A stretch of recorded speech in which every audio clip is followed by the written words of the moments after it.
Marvel Live, presented by Marvel Realm of Champions. I am Justin Warner, and this is Eat the Universe. I am so pumped because Eat the Universe is our food show. So what is a Marvel food show like? Well, you are about to see. Essentially, what we do is we create food that's inspired by all of the characters within the Marvel Universe. And to do that, because I am just one lonely chef, we generally need some help from our sous chefs. Introducing today, the man, the myth, the legend, Daryl McDaniels of DMC. I cannot believe this is Hello. Here you go, that's for you. Oh my goodness. Look, you know how to get a crowd going, and that's to give away stuff. Yes. Welcome. Oh my God. Good morning. How y'all doing? What's going on? All right. Are you pumped? Yes. All right. DMC is in the place to be. New York City is indeed the place to be, and it is going to be the place that inspires our dish today. And we're going to talk about some of the heroes that are in New York, most notably Queens' very own Spider-Man. Yes, yes. And also you are Queens' very own. I'm from Queens. The reason why I shouted out Queens on all of my records, it's not to rep the hood. It wasn't about repping the hood. When I was a little kid, Marvel was my whole life. And when I found out that Spider-Man Peter Parker lived in Queens, and I lived in Queens, it was over. Oh, man. That's why I'm DMC from Hollis, Queens. Kings from Queens come Kings. My name is Daryl Mack, I live in Queens. My name is Daryl McDaniels, I live in Queens. It wasn't because of Queens. It was because Peter Parker lives in Queens. Wow, why am I here? This is amazing. That was a secret to some of those rhymes. Oh man, I'm so impressed. Speaking of giving away stuff, just like you graced us all with those incredible rhymes, yes, we have stuff, but it involves your participation. You see, just like when great power comes with great responsibility, with great baking comes great measuring. And so when it's time to measure something in our New York-inspired dish, we'd like to hear it. Measure it. Measure it, measure it, measure it. The louder we hear this, the more chances you have of getting these pretty sick measuring cups and spoons. But also, we have some signature swag. Hats, my friends. These are not just any hat. They are Eat the Universe New Era snapback hats. My hat. Eat the Universe. I know, pretty exciting, right? Yes. All right, so without further ado, do you want to get started on this dish? Yes. Great. Yes. So we got to measure it to make sure it fits. Absolutely. That rhymes. Yes, indeed. Measure it, make sure it fits. Measure it, make sure it fits. All right. All right, so today we're going to make a cheesecake because I think that there are plenty of iconic New York foods, but I think New York cheesecake just has a ring to it. Yes, right? Yes. And also, way better than New York pizza. Even though pizza has cheese, right? No, cheesecake rules. But you can freestyle a pizza. You don't have to measure it as much for a pizza. That's true, that's true. Fair. So with the cheesecake, you have to get it right. You got to get it right. Otherwise, there will be no cake at all. Exactly. All right, so for our crust of our cheesecake, we're not going to do a normal graham cracker crust. We're going to do a bagel crust. That's very innovative. Thank you, man. I appreciate it. Yeah. That's like picking a sample for a hip-hop song that nobody has used. Oh, man. That's brilliant. Does that even happen anymore? No, it doesn't even happen anymore. They don't even do that in hip-hop anymore. So what I've done is I chopped up some bagels. I put them in a food processor to... New York City bagels. Indeed. You see what I'm doing here. I'm noticing. And then I gave them a little toast to make them dry. Essentially what we're doing is staling them, but that doesn't sound appetizing, does it? No, not at all. We just made them dry. So we need exactly 2 cups.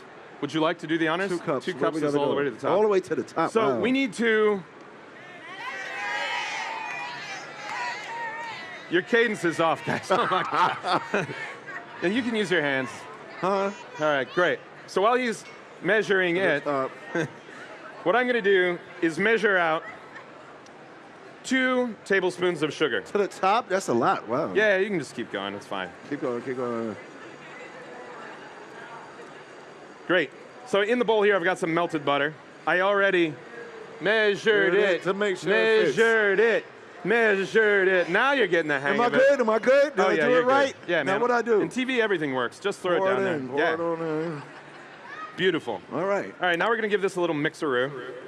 Right? Like Mix it up. Yeah. Mix it up like Jam Master Jay used to do. Yeah.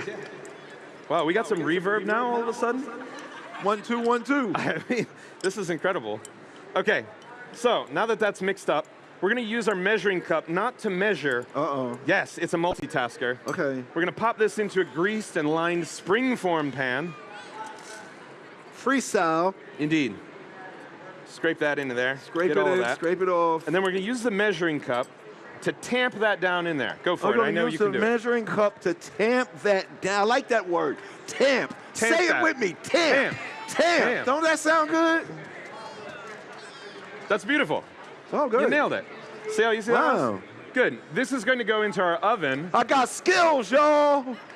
for, I don't know, 7 minutes or so. So you put it in the oven 7 minutes. Absolutely. That's like the song 7 Minutes of Funk.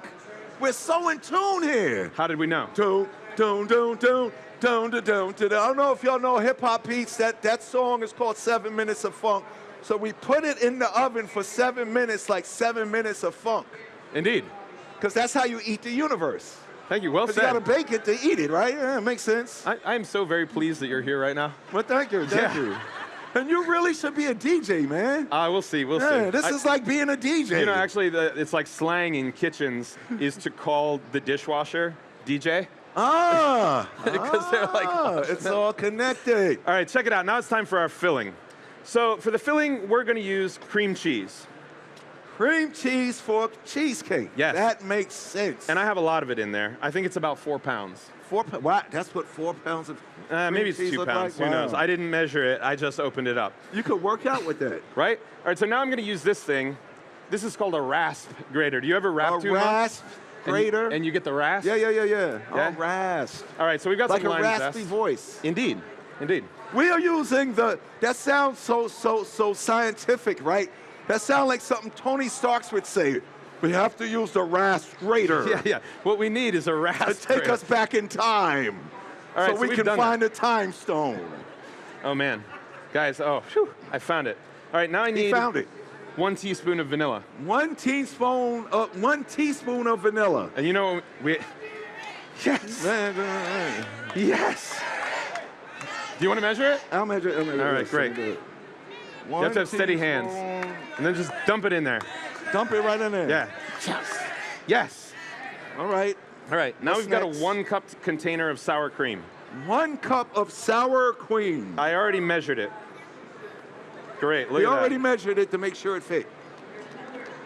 Beautiful. Doing a great job In there, theory, too. if you're a good cook, you're supposed to like scrape every little bit out. Yes. But most good cooks don't have a 22-minute timer. Is it true that when you cook, the most skilled cooks, as they cook, they wash the dishes? Or Oh, do yeah. they let them pile up? Yeah, I have a little DJ down here who's actually doing That's it for us right doing now. Wash Yeah. the dishes. All right, so I've got this locked into place. I am going to slowly mix this together. Slowly mix it together. It's a down-tempo jam, if you will.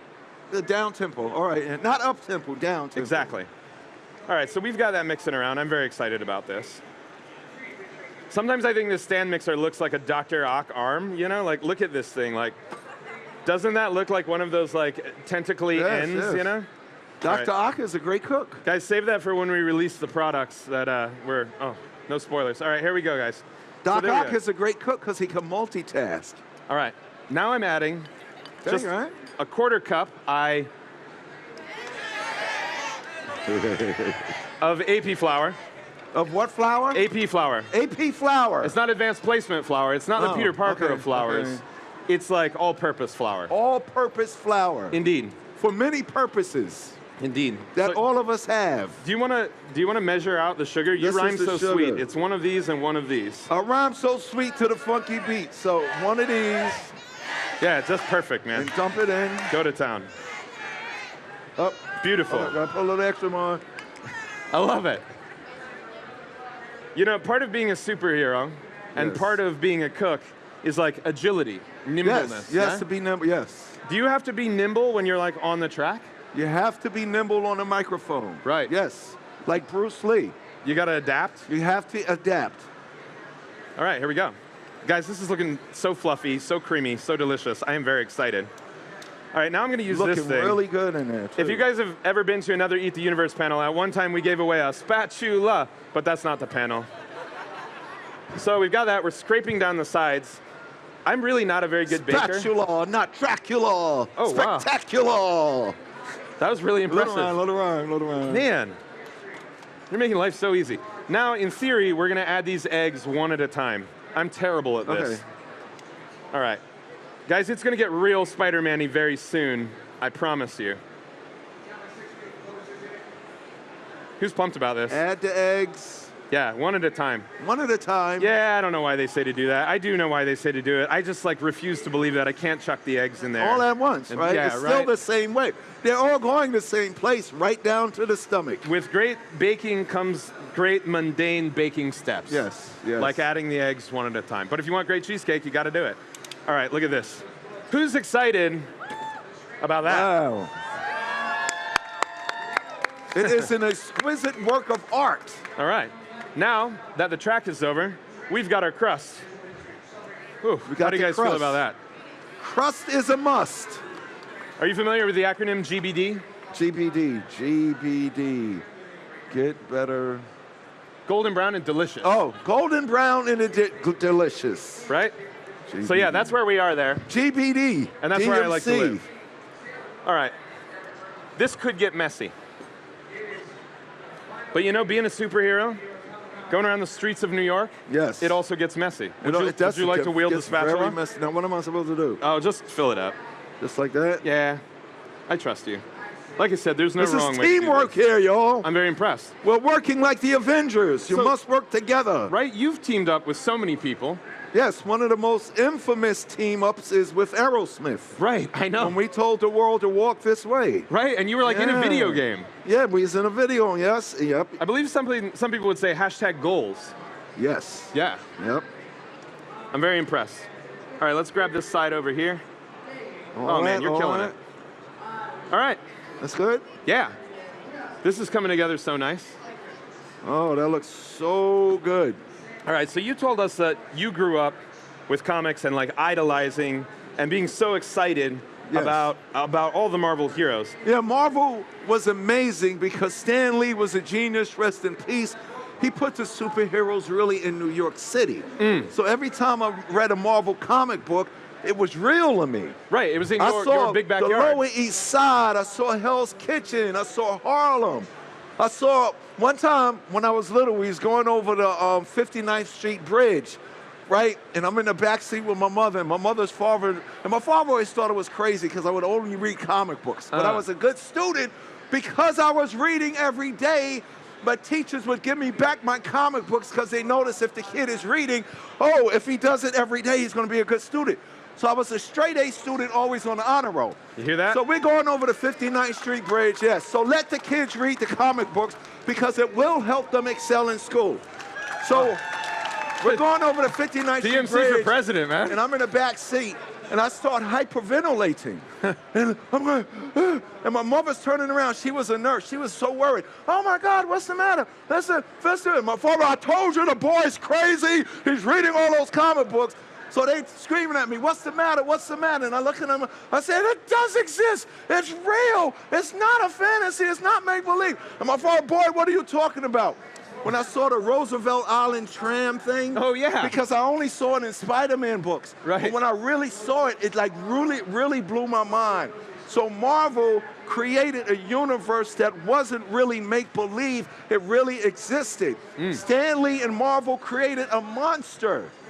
The Incredible Hulk is incredible. Iron Man is invincible. Thor is mighty. And Spider-Man, Peter Parker from Queens Like Me is amazing, which made Daryl McDaniels become the devastating Mike Controller. It's all because of Marvel. Wow. That's quite an origin story, my friend. Yeah. I'm That's very how impressed. it all began. All right, so we're gonna put this cheesecake into a water bath. What does that mean? We're gonna kind of put it into a pan that has literally like a water bath in it. Oh. And that's gonna keep it from overcooking. We're gonna put it in the oven once. Don't want to overcook. Exactly. Once the oven has done its thing. How long does it cook for? Oh, sometime. Like Sometime. 45 minutes, hour. Which could be like a minute if you go through the time machine. Exactly, Okay, absolutely. Got it, yes. So once it's done, we're gonna crack the oven door and we're gonna let it cool in there. This is one of the biggest steps that people don't do with cheesecake. You gotta let it cool in the oven and take it crack out the door. the oven. Don't take it out. Crack the oven, let it cool. You gotta be gradual about this. Exactly. You know? All right, so this is where it's gonna get super Spider-Man-y super quick. Are you pumped? Yes. All right, great. I'm going to step right over here. And so here's what we're gonna do. I feel like right now we're kind of making the Peter Parker of cheesecakes. The Peter Parker of cheesecakes. Now I want to pivot and I want to make the Miles Morales of cheesecakes. Oh, we're going to make a Miles Morales cheesecake. Put a little Do we have any Miles flavor fans in out there? Now all of a sudden, you guys see why it's not just New York that we're using bagels. It's because this is one of Miles' favorite weapons. That's actually a little hard. Beat him down with the bagel. Right? So Miles is partially of Puerto Rican descent, Yes, so I wanted to bring some island flavor to this with some guava juice. Gotta have a flavor with the guava. I absolutely love guava. Here, in science, it's better to waft. To get the effervescence of it. Indeed. Yes. Right? It's a pretty pleasant waft, right? It's very, very pleasant. But, you know, in case some villain were to say put, like, I don't know, sulfuric acid, rather than just being like, exactly, you know? exactly, yeah. So children always waft your unknown vessels. And as you can see, we measure it. Measure it. We got 1 cup in here. 1 cup. Yes. 1 cup. All right. To this. To make like an exciting little sheet. Oh, I got to plug this in. Oh, yeah. I'm not like Miles Morales, who has like electrical powers. Exactly. Gotta plug it up. Pardon me, bro. Plug it up. Entertainment. Plug it up. Plug it up. There we go. You like how that was a little foreshadowing? My producers are looking at me like, whoa, you just foreshadowed. All right. So I'm heating this up. It is working. Okay. Pretty exciting. This actually uses electromagnetic technology. It's an induction burner. Exactly. And so we're going to add to this 1 teaspoon because 1 teaspoon of agar-agar. Are you familiar? 1 teaspoon of agar-agar. Agar-agar. Not familiar with it, but it sounds amazing. So agar-agar is a seaweed-derived hydrocolloid, and what this actually does is, as it heats up and then cools, the agar kind of disperses itself, and it's like a web bomb. Oh. So much so of a web bomb that it will actually solidify this in no time at all. Oh, really? Okay. Yeah, I'm not kidding, man. So that's something Tony Stark came up with, huh? I mean, I think nature did, but nature did. Okay, I'm sure that Stark Technology would like invest in He's an agar-agar probably corporation. trying to figure out how it works and everything. Great. So things are heating up in here. Agar-agar. That's a great name. What's your name? My name is Agar. What's your last name? Agar. Right? Maybe that's my rap name. MC Agar-agar? I'm thick. Oh, that's bad. I'm so sorry. Okay, so while this is heating up. You've been hot for some time. Yes. What are you working on currently? What did you give that gentleman there? Oh, that was actually a comic book. I have a graphic novel comic book. By the way, I'm at booth E28. I hope that's the right one, but if you go to E28 and I ain't there, just say hi to the person that's standing there. But about 3 years ago, I started my own comic book company.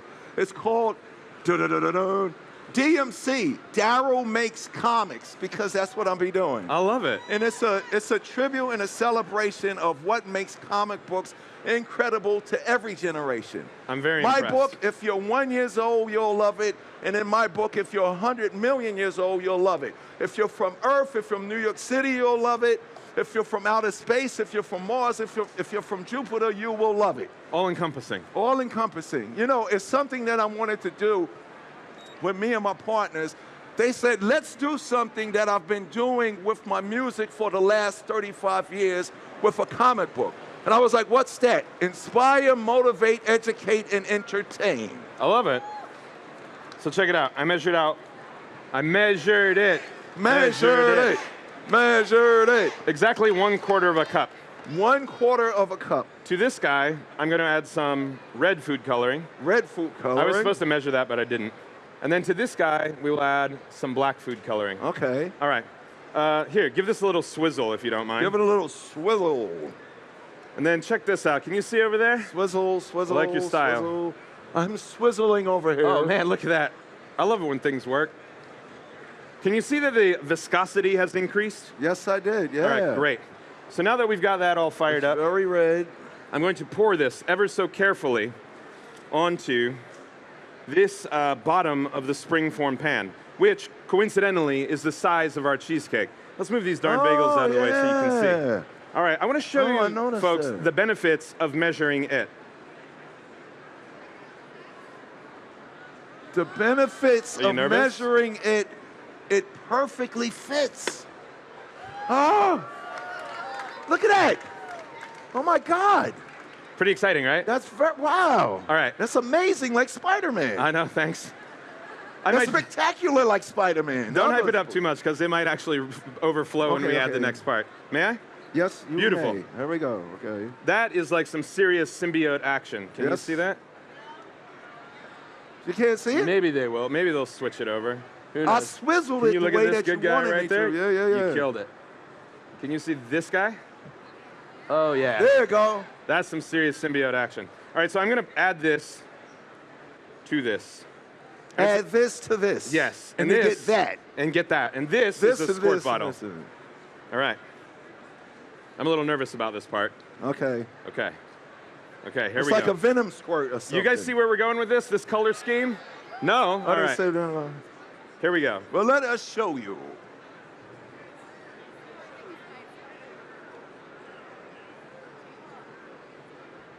Okay. Now, this is where the real excitement happens. It's okay if it comes out just a little bit there, because we have insurance. Y'all see where we're going now, right? There we go. How exciting, right? And so this good guy, we're going to let cool. Is that feeling webby to you? Yeah, very webby. Is that feeling spidery to you? Yes, it is.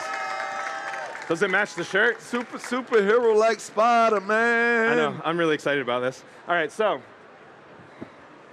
we're going to use our Spider fan. To like cool this Spider-Man. Doing everything like a spider can. To cool this down. And once it cools, and that'll really only take, honestly, by the end of this skit, it'll be cool. It'll be cool. Yeah. It'll be cool like you. I wouldn't go that very far. Cool. No, you're a cool brother, shucks. I'm telling you. Here, I'm upstaging you. I apologize. Okay. All right, right this way. Have we given out any of these guys yet? Oh, good. You got them? They're on, they're on. I love it. All right. All right, let's finish this good guy up. I've taken our cheesecake out of the oven. I've released it from the springform pan that confined it. My friends, the indication of a good cheesecake is what? It jiggles. So when you take it out of the oven after letting it cool, it jiggles. It still needs to have a little jiggle. Jiggle it. Jiggle it. So it has a little jiggle to it. Indeed. And when this guy has solidified, it's going to look something like that. Oh. Pretty exciting, right? Very exciting. All right, so now what we need to do, I've got this here, and this is where it could get dangerous. Yes. And this is like going to be a high wire act. We have to stick it to the cheesecake like Spider-Man sticks to the walls. I love it when stuff works, and like when you only have one shot to do things. You know, this is really quite scary. Not to you, it would seem. All right, so now we're going to launch this web. I'm going to launch directly. The web. We got one shot. With the web shooter. On top. Of our cheesecake. Shucks, guys. Like Peter Parker, I live in Queens.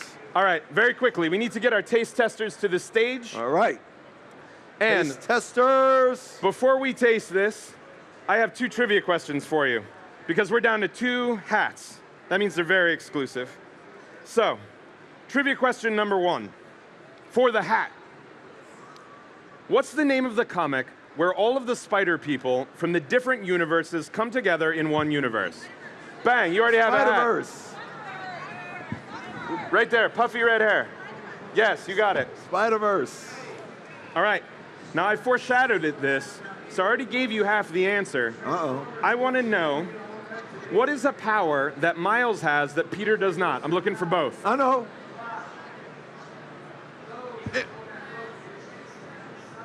I'll take it. It's electrical, I'll take it. Yeah, sure, win. He said energy blast and invisibility. That's perfectly fine. Oh, that's cool. Tasters, welcome to the stage. Welcome. We have just a few minutes left. Are you excited? Yes. Yeah. Okay, great. So, my friends, one of the greatest ways to cut a cheesecake is with the web shooter. The web shooter. See, I didn't know that. It's just dental floss, actually, guys. But dental floss, fishing line, all of the above. Web shooter style. Is a great way to cut a cheesecake. Look at that. Whoa, look how smooth that is. I know, like butter, my friend, right? Wow. Bang. That's even better than using a knife. Right? I know. I'm very pleased. Wow, that's awesome. Right? I am so excited. Who came up with that idea to use floss? Well, I've often used floss and I've often used fishing line. But it was really just before the show that I decided that I would put it onto my arm and then like wear it for a half hour. Oh, yeah, wow. All right, I'm going to play this up for the guests. I wonder if Peter Parker went and did that. Let's see what we got going on over here. The first slice is the messiest, right? I'm going to put it down flat. You want to put a finger on that? Thanks, pal. All right, as I'm passing through here, give a quick introduction, have a taste, and tell us what you think. That's a big slice, my friend. Yes, it is. What are your names? I'm Rochelle Rosenberg. I'm Tony Atkinson. I'm Suzanne Meister. All right, give our taste testers a nice round of applause. We got to eat with our hands, apparently. You got some forks down there, guys, anywhere? If not, seriously, we'll just eat with our hands. Come on, dude, we can do it. All right, there's a little nugget for you, and we'll split this in half. All right. All right, I'm seeing some nodding, guys. I'm seeing a little bit of eyes closed and nodding. Either they're thinking about how to destroy my life and career, or they're enjoying themselves. Now, you just introduced yourself casually, but who really are you? I am an exclusive color artist for Marvel. Oh. So I will say my spider sense was going off watching you use the bagels for the crust. Wasn't sure how that was going to turn out, but it is great. Amazing. It's really amazing. And the guava really helps balance and uplift the cream cheese in the cheesecake. So cheesecake can tend to be super heavy, but the guava really helps like brighten it up. Wow. So well done. Oh, thank you. Thank you. I have to echo with what Rochelle just said. I'm not a huge guava fan, but this has converted me over.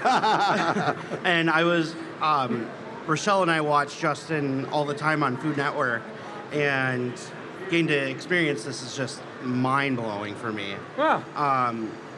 But the crust, I didn't realize bagels could be used as a crust, and now it's something special. So Yes. thank you. Oh, heck yeah, Very thank you, good, thank very you. good. And you're a chef, right? Oh, okay. I'm a sous chef.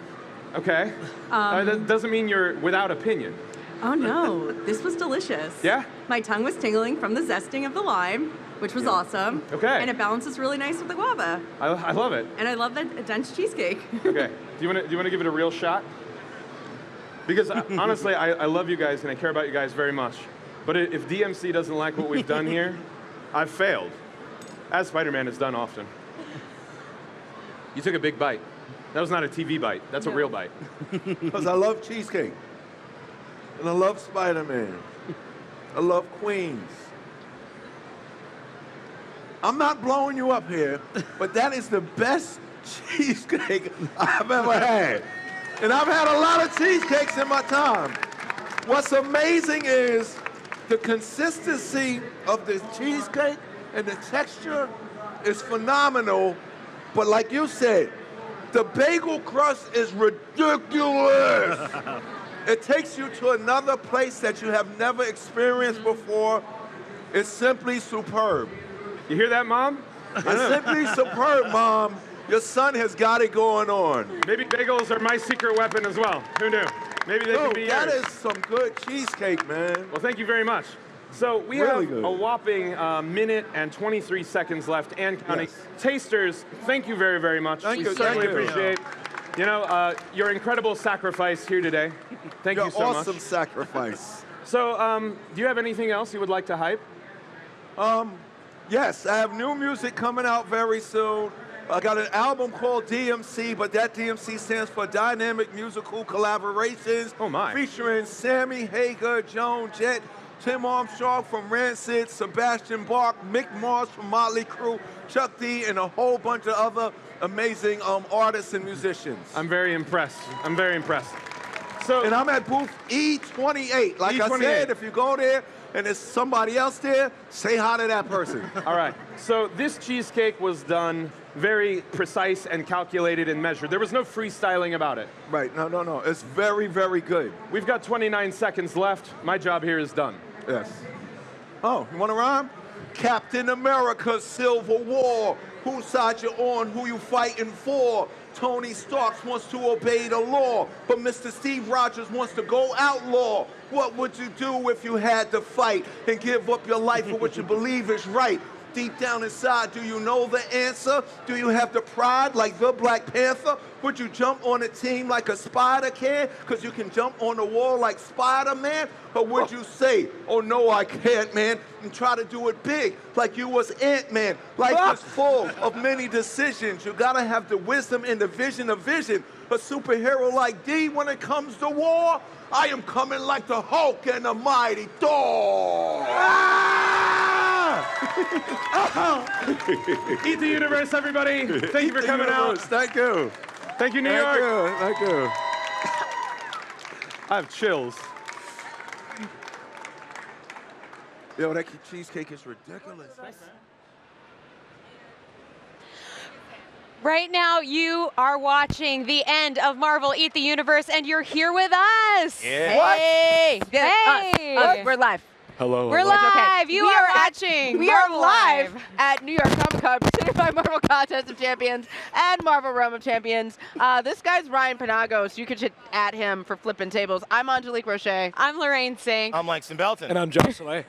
And we're going to be hanging out with you all day long until Ryan rips the set down like the mighty Thor. Very good. To come back.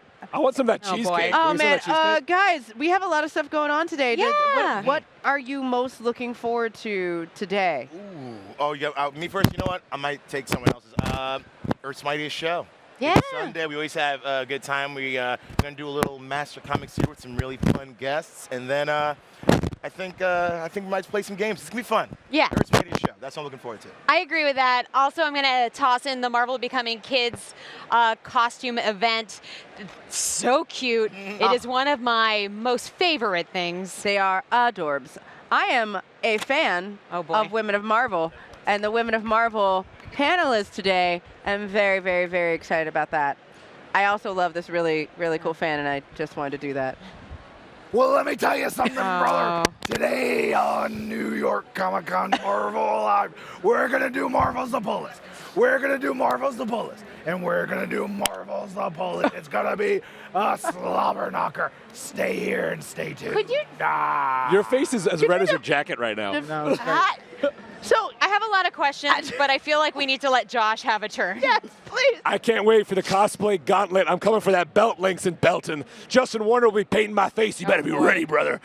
I don't know what just happened up here, but for those of you who didn't understand anything, we actually have the schedule of events to give to you, accent and impersonation free. All right. Well, let's talk about what's going to be happening on the stage today. So coming up on the stage today at New York Comic Con 2019, we have first up Langston and I doing a little bit of Earth's Mightiest Show. Ryan's going to be stopping by, maybe Josh Soleil. We're going to see who all we can get up there. Then we are going to have Marvel's Iron Man VR behind the script at 12:45, and then we're going to have Marvel's The Pull List at 1:30 p.m., which I hear is a real quote-unquote slobber knocker. I heard that directly from Ryan Penagos. What's going on in the land of panel? Well, as I said, Women of Marvel at 12:15 are having an amazing panel, and I'm really excited because I got to talk to Cart Lane, and he was telling me all about the premiere of Marvel Rising, Operation Shuri. Yeah. It is going to be so much fun, and that is room 1A06. Check it out, check it out, check it out. So fun. Have you So guys much been able fun. to go to any panels? I only went to X1. It was super fun. And we have a lot of other great moments that you guys are going to see right now. We give you our little bit of a best of social from yesterday here at New York Comic Con. Where am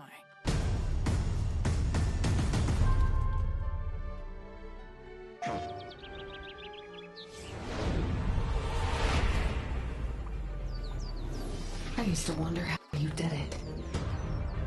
Lived in this empire built on pain and suffering.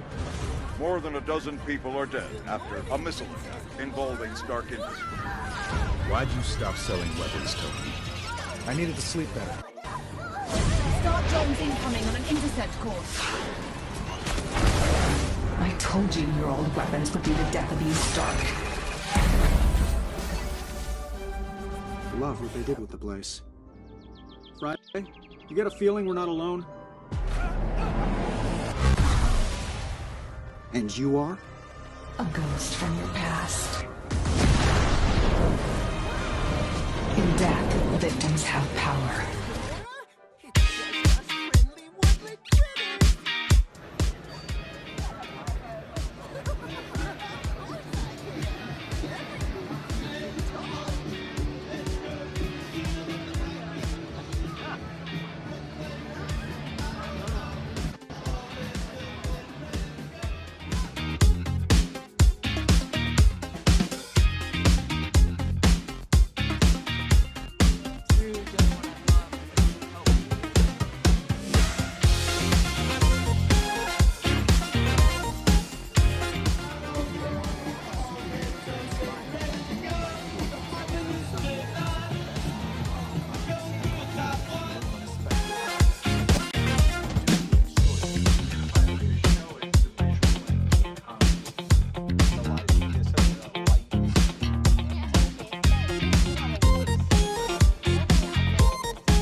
What a big, epic day. You guys should be watching this right now at marvel.com/NYCC 2019.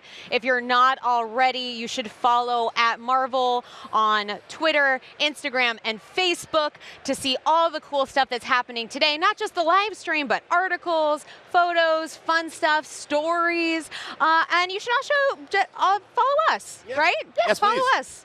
Langston, where do they find you? At Langston Belton, real simple on Instagram and Twitter and your heart. Ooh, I like that. I'm at Lorraine Sink. My name is spelled with a C. Don't let the S sound fool you. Nope. I'm at Angelique Roche on Twitter and at Angelique Roche Official on Instagram. I'm at Agent M on Twitter and Instagram. And Josh, I don't know if you want to plug your social because all you do is post pictures of like little clown figurines.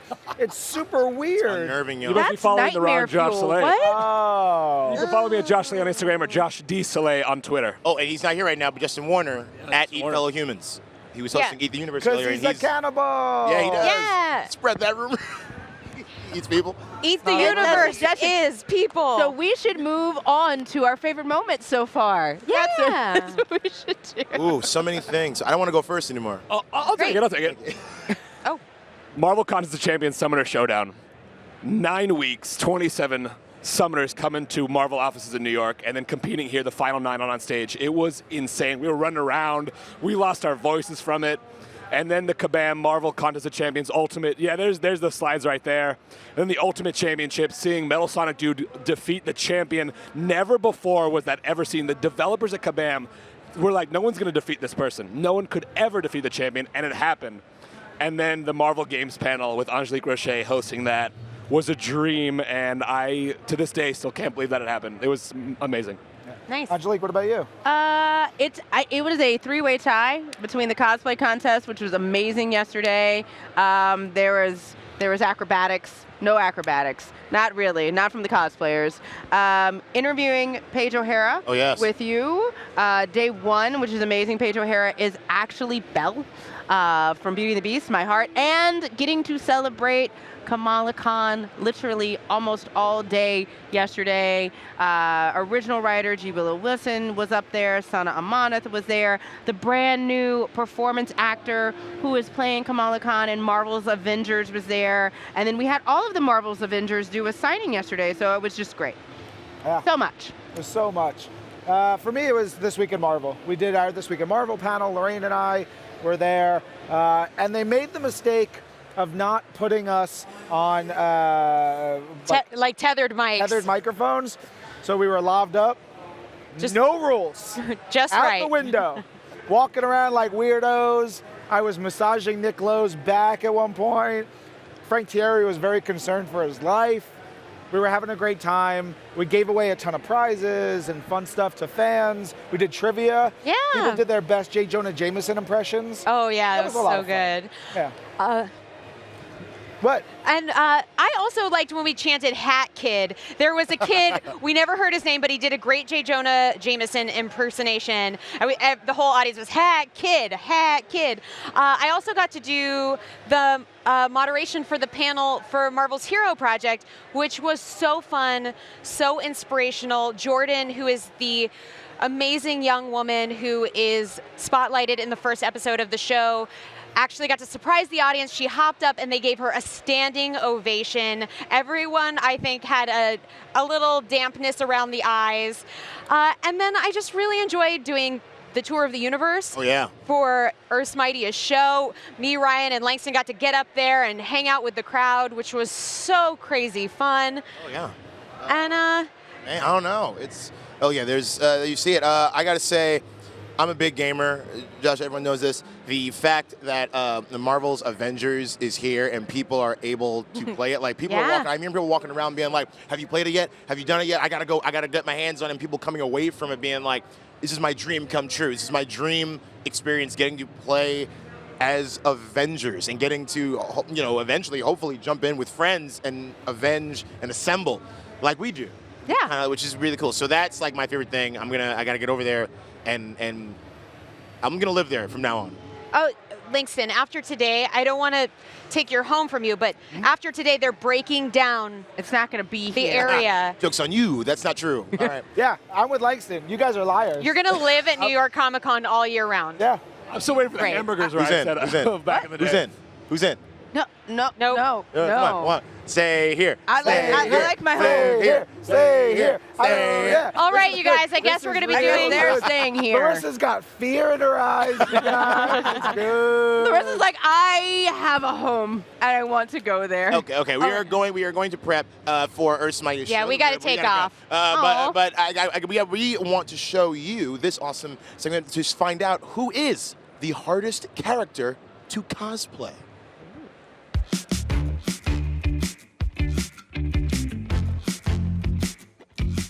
Justin Warner here, and I'm going to ask Marvel fans what it takes to cosplay. It's time to beat feet, because I'm the Marvel man on the street. Who do you think in the Marvel Comics universe would be the most difficult to cosplay? I would say anything where you have to like cover your body in all types of body paint. So Mystique, She-Hulk. You know, I gotta give it to Thanos. I mean, I'm not like 20 feet tall right there, so that's already gonna make it really difficult for me. Fair. Thanos. Yeah? Oh yeah. I'm gonna say it's really difficult to pull off a great Thanos. Thanos. Yeah. Why do you say that? I mean, the whole purple thing, he's jacked, and he's kind of a psycho. Thanos, probably. Just because, like, You have to completely paint yourself purple. You got to do the chin. That's a lot of makeup right there. I would think it would be Apocalypse. It's really difficult to pull off a really good Apocalypse that doesn't look too cartoony, but that doesn't look too not part of our world. I would have to say the Human Torch. I mean, I can kind of imagine why, but can you tell me why? Because it's hard to pretend to be that you're on fire. You know what I mean? Something tells me the sprinkler system wouldn't like that. No, not at all. Not at all. I would say Mr. Fantastic. Ooh, okay, why? Because when he's stretched out, having all of those limbs and making it sturdy enough to walk around with and not knock people out would be a little hard. I see. Probably Nebula. If you added the metal plates, like the actual metal plates right. to it, I feel like that would be pretty hard. You know who I don't see very often, who I would love to see is Drax. Mm. Sticking with Guardians of the Galaxy. And I feel like either the body makeup or the prosthetics would be so difficult. Maybe Namor, because that's a lot of speedo, it's a lot of waxing, it's a lot of weird scale things, and I like the weird ankle wings, you know? Like I'm not having that. Yeah, fair. Not to mention those like weird Atlantean ears. Yeah, what's up with that? And like the hairstyle, like who has that natural hairstyle of Namor? Yeah, I don't know anybody. I don't know anybody. If we can pull off a Mystique that actually shapeshifts, I feel like that would be probably the most difficult. Right. But I think my Wolverine dress is kind of difficult too. Yeah. How long did this take to put together? 4 days. In what state was it in last night? Just curious. I had everything but the gloves done. Yeah? Yeah. So impressive. Galactus. Why? Because he's huge. He's huge. Yeah. He's the devourer of worlds. Yeah. What do you think would be like an appetizer for Galactus? Maybe New York City. What would be a good appetizer for Galactus? Good appetizer. Probably start with Mars. Probably start with Mars. It's red. It looks like it might have a little bit of flavor to it, maybe some spice. Who do you think I could cosplay best? Anything with a mask. Savage. Killmonger's like murdered the host. Just add another dot on there because I'm dead. I think you could be a good Ant-Man. I'll take it. He's also Giant Man as well, so thank you. You could do an Archangel. Archangel, wow, deep cut. Peter B. Parker. Peter B. Parker. Eternity, you know, you get like a black sheet and put a couple stick-on stars. I think you get Eternity pretty easily. It's a deep cut, and I love it. Star-Lord? Star-Lord? Yeah. I like it. I got the moves for it, too. Yeah, there you go. Well, I've learned from the best. It's time to start hot gluing stuff. Marvel Man on the Street, signing out.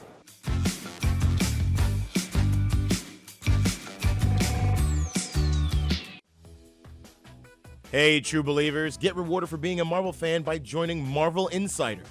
Insiders earn points for things Marvel fans already do, like reading articles on Marvel.com, watching videos like this live stream, and playing Marvel games. Redeem those points for rewards like unique experiences, in-game rewards, digital comics, t-shirts, posters, Marvel merchandise, and more. If you're already a Marvel Insider, then we've got a special bonus for you. Head on over to marvel.com/insider and enter this code, TZ44, and receive 500 points. Join now and you'll receive double the number of points for joining and unlock a free digital wallpaper. Make your Marvel fandom official and sign up at marvel.com/insider today. Open U.S. residents, 18 and older. Terms and conditions apply. Visit marvel.com/insider for full details. What's up, everybody? You're watching Marvel Live, and I'm here with James MARSTERS from Marvel's Runaways. Hello, sir. Hello, hello. Oh my gosh, it's so great to see you. I just ran into you guys on set for season 3, which is so exciting. Yeah. What has it been like getting the gang back together, getting to work together again for your 3rd season? Absolutely fabulous. I haven't had this much fun in probably a decade or 15 years. I don't know that I've had this much fun since Buffy. Oh, yeah. And everyone involved in Runaways is such a nice person that the only problem that we have is that we love to talk to each other. Like on a lot of sets, you'll say cut, and people go to their phones and they don't talk to each other. And on Runaways, we just start gabbing, and the first AD is always like, shut up. Like, well, we like each other. So it is one of those jobs that comes along very rarely. and you just, luckily I've been around long enough to enjoy it. And yeah, everyone involved is so, you've met the Runaways. Oh, yeah. They're so great. I remember when I first started working with Greg, who plays my son on the show, Greg Sulkin, I gave him this whole speech about fame being toxic to the human soul, and that if you ever wake up in the morning thinking that you're not getting enough, or you're not getting your share, or that you're lonely, or that no one can understand your problems, you are taking yourself too seriously, and you've let fame get in, and it's ruining your happiness, and you're on the train to Lonely Town. Yeah. And I've got a lot of this stuff, and it took me a while to realize he was patiently listening to me, but he didn't need any of this. He was like a rooted young person who was not going to go crazy, and he's just a good, solid man, and yeah, they're all like that. Well, and I do love your family dynamic, so whatever you are doing off screen is clearly working, because there is like a lot of tumult in the Stein family. Janet and Victor have problems. Yeah. Janet and not Victor have even more problems. Yeah. I'm curious. It's all Victor's fault, too. I know Victor is a real troublemaker. He's the actual hero of the show. Okay, I'm listening. Okay. Victor Stein has devoted his life to saving the world. True. And he has failed. He gets into middle age and he hasn't figured out the technology to save humanity from itself. And he despairs. And then he meets a man who's named Jonah, and Jonah says, well, I'll give you this technology and you can save the world. You just have to kill one teenager a year. What do you think? Now, if you could save the world. That's like a question that you ask when you're hanging out at dinner. You're like, would you kill one teenager a year to save the world?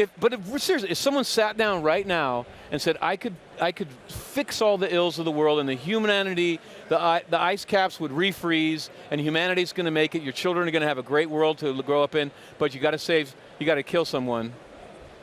If I said no, I'd be a villain, wouldn't I? If I said, let the world die, as long as I go to my grave with a clean conscience, so be it. And I could look at my son and say, die. No. But then you get to also now you get to play Jonah. Yeah, I get to play the guy who screwed me over in the first place. Yeah, and that was terrifying. What was it like for you stepping up and taking over the role of Jonah? Because Jonah is an alien entity that can enter a human body. And he was so expertly played by Julian McMahon. Like, I always told myself, like, the one thing you don't want to do is the James Dean autobiography movie. Like, no one can be James Dean like James Dean. And I don't know if James Dean could play like Spike or Victor as well as I do. You want to be yourself. And I've never been a mimic. Like, I play a lot of different characters, but they always start from inside me. And so when they said you're going to have to do something that Julian McMahon rocked on, I was paralyzed. And luckily, Julian was so gracious. He let me photograph him walking. He let me tape him talking. We talked about the internals. And for the first probably 5 episodes that I played Jonah, it was just doing what Julian told me to do.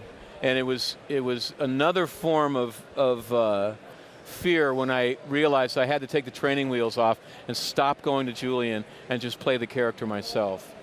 Yeah, so it was a transition, but it was really, it worked pretty well, but only because Julian was so gracious. Well, and because you're such an excellent actor. I can't wait to see what you do in season 3. Everybody be sure to watch Marvel's Runaways. Oh man, spoiler. December 13th. I have one spoiler for you. Oh, I'm excited. Okay, season 3 is huge. Like, we would have 2 or 3 episodes. Don't film this. 2 or 3 episodes out of the season, they would say, this is our big episode, right? Mm-hmm. Every episode in season 3 is the big one. Oh boy. Every single one. I'm so glad that no one at home heard that. Yeah, the show explodes. You didn't get that, did you? Right? Okay. No. We're good. But just in case you're still here, keep watching Marvel Live. Yeah.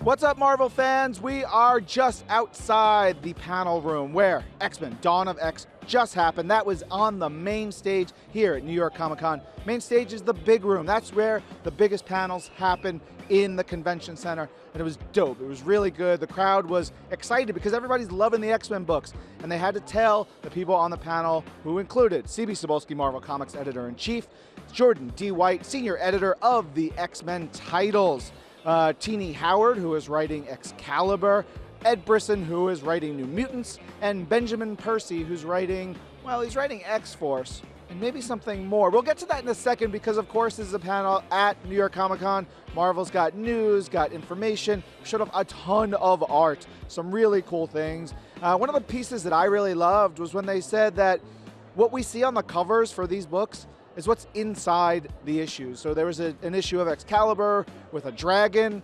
We're going to see that dragon in the books. I want dragons. I want all that action. So that's really cool. Everybody who came to the panel got this special limited edition Arthur Adams variant of House of X number 5. It's very cool. I think I'm going to give mine away to someone because I like giving stuff to people. And I like giving secrets away to people like they did in the panel when they revealed that one of our Wave 2 books for this new line of X-Men titles will be Wolverine, coming in February 2020. And that will be written by Benjamin Percy with art by Adam Kubert. Oh man, my friend Adam Kubert, he's gonna be crushing it. Looks so good. We showed the logo, we showed a bit of art, and it looks fantastic. Ben talked about his tone, and you know, like, he loves Wolverine. Wolverine's a dirty, nasty character. It's gonna be really cool. Throughout all that, we talked a lot about what's happening on Krakoa, recaps of House of X and Powers of 10, all that stuff and more. Read the dang books. Get hyped because X-Men #1 is coming so soon. 2 weeks, less than 2 weeks from now. You guys are going to love it. That's all from the floor. See you soon.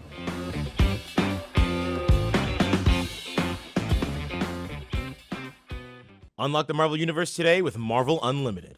With special access to more than 25,000 comics and counting, Marvel Unlimited puts your favorite stories at your fingertips.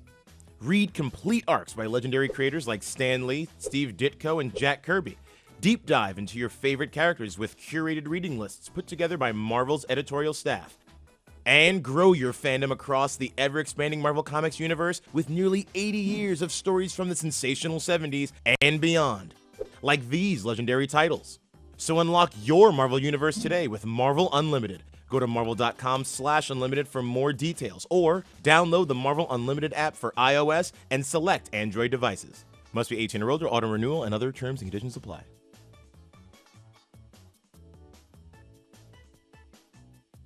Welcome back to Marvel Live. You are joining me right here in the Adidas Foot Locker Speed Factory Lounge, where we are in our final day of Comic-Con. All the rest of the amazing hosts have gone down for Earth's Mightiest Show, which is going to be coming up a little bit later.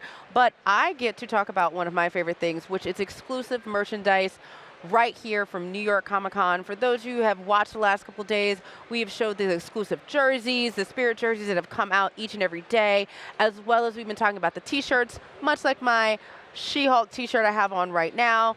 But I get to talk a little bit about the celebration of Marvel's 80th today. We have very exclusive pins that are celebrating some of the original character designs of some of our favorite characters from Marvel's 80th. And it's not just She-Hulk. We also have some of our other original comic book loves. And it's not just our heroes, it's some of our villains, Green Goblin, as well as we have the original Avengers, Ant-Man and Wasp, and their original nemesis, which happens to be a little Loki, god of mischief.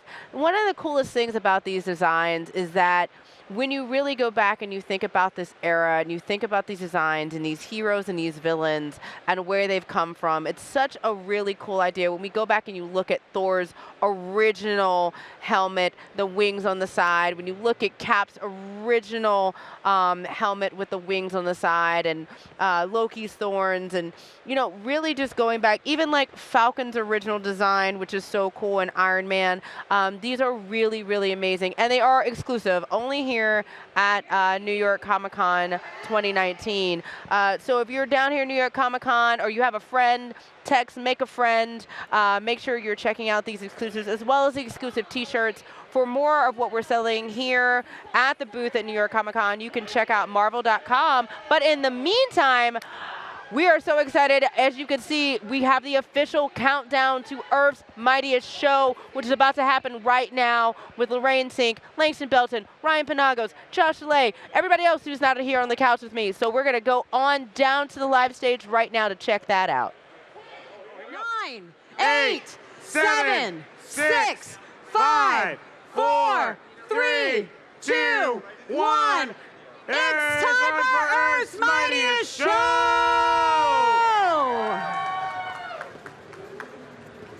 All these fireworks. Hey everybody, I'm Lorraine. I am crazy for cosplay.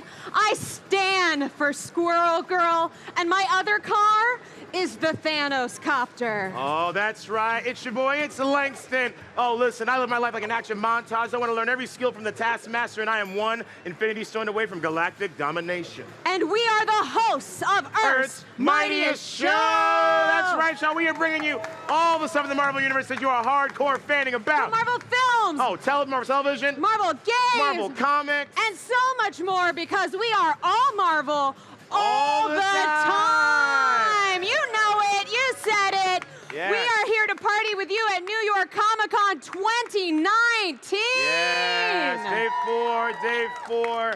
Oh my goodness, Lorraine, we made it. We made it. Day 4. We made it, you guys. If you haven't seen us before, we are Earth's Mightiest Show. Yes, we release new content on Marvel.com and Marvel social media every week. We're talking your favorite comic writers, your favorite actors and performers from your favorite TV shows and films. It's a dream. Yeah, and if you're hanging out with us here today and you want to snap some pictures, hashtag them Earth's Mightiest Show, share them with us so we can like them and share them ourselves, because we love you guys. You are what our life is about all the dang time. Okay, well, Lorraine, I got some bad news.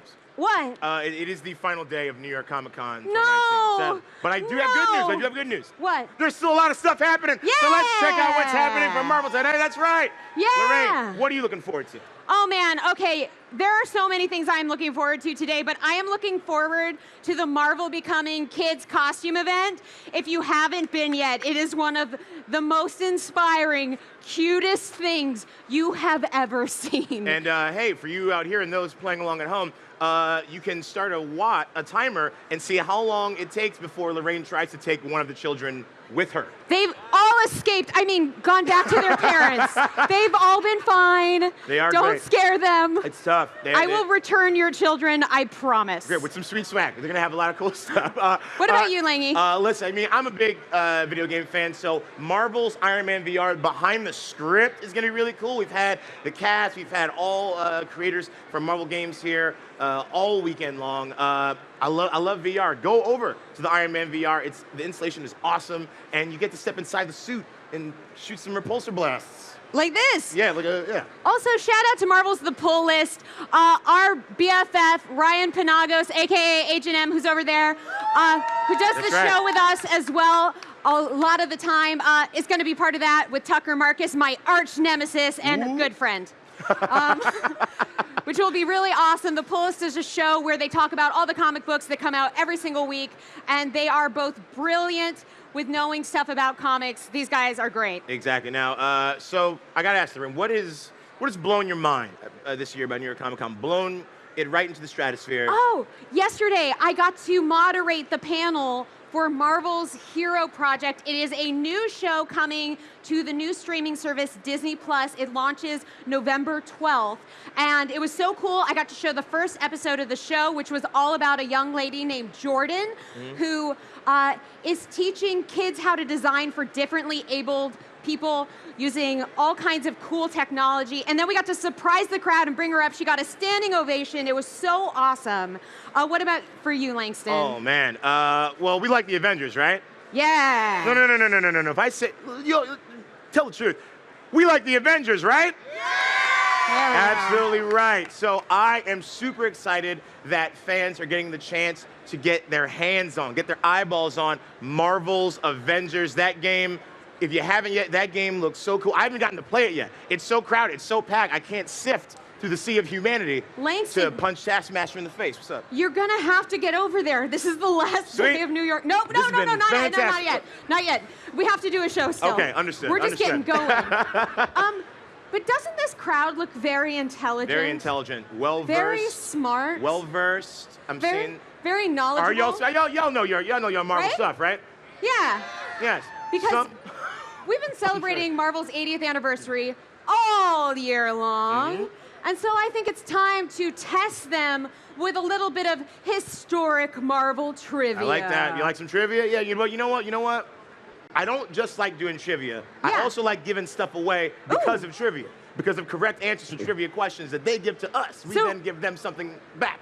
What you're saying is we should give them something really cool if they get it right. I like that. And if they answer very politely with a raised hand. Raise your hand. That makes or it your all the hammer, better. Or your gauntlet. Yeah, just whatever like you have in that, your but hand. when we ask a question. Very good.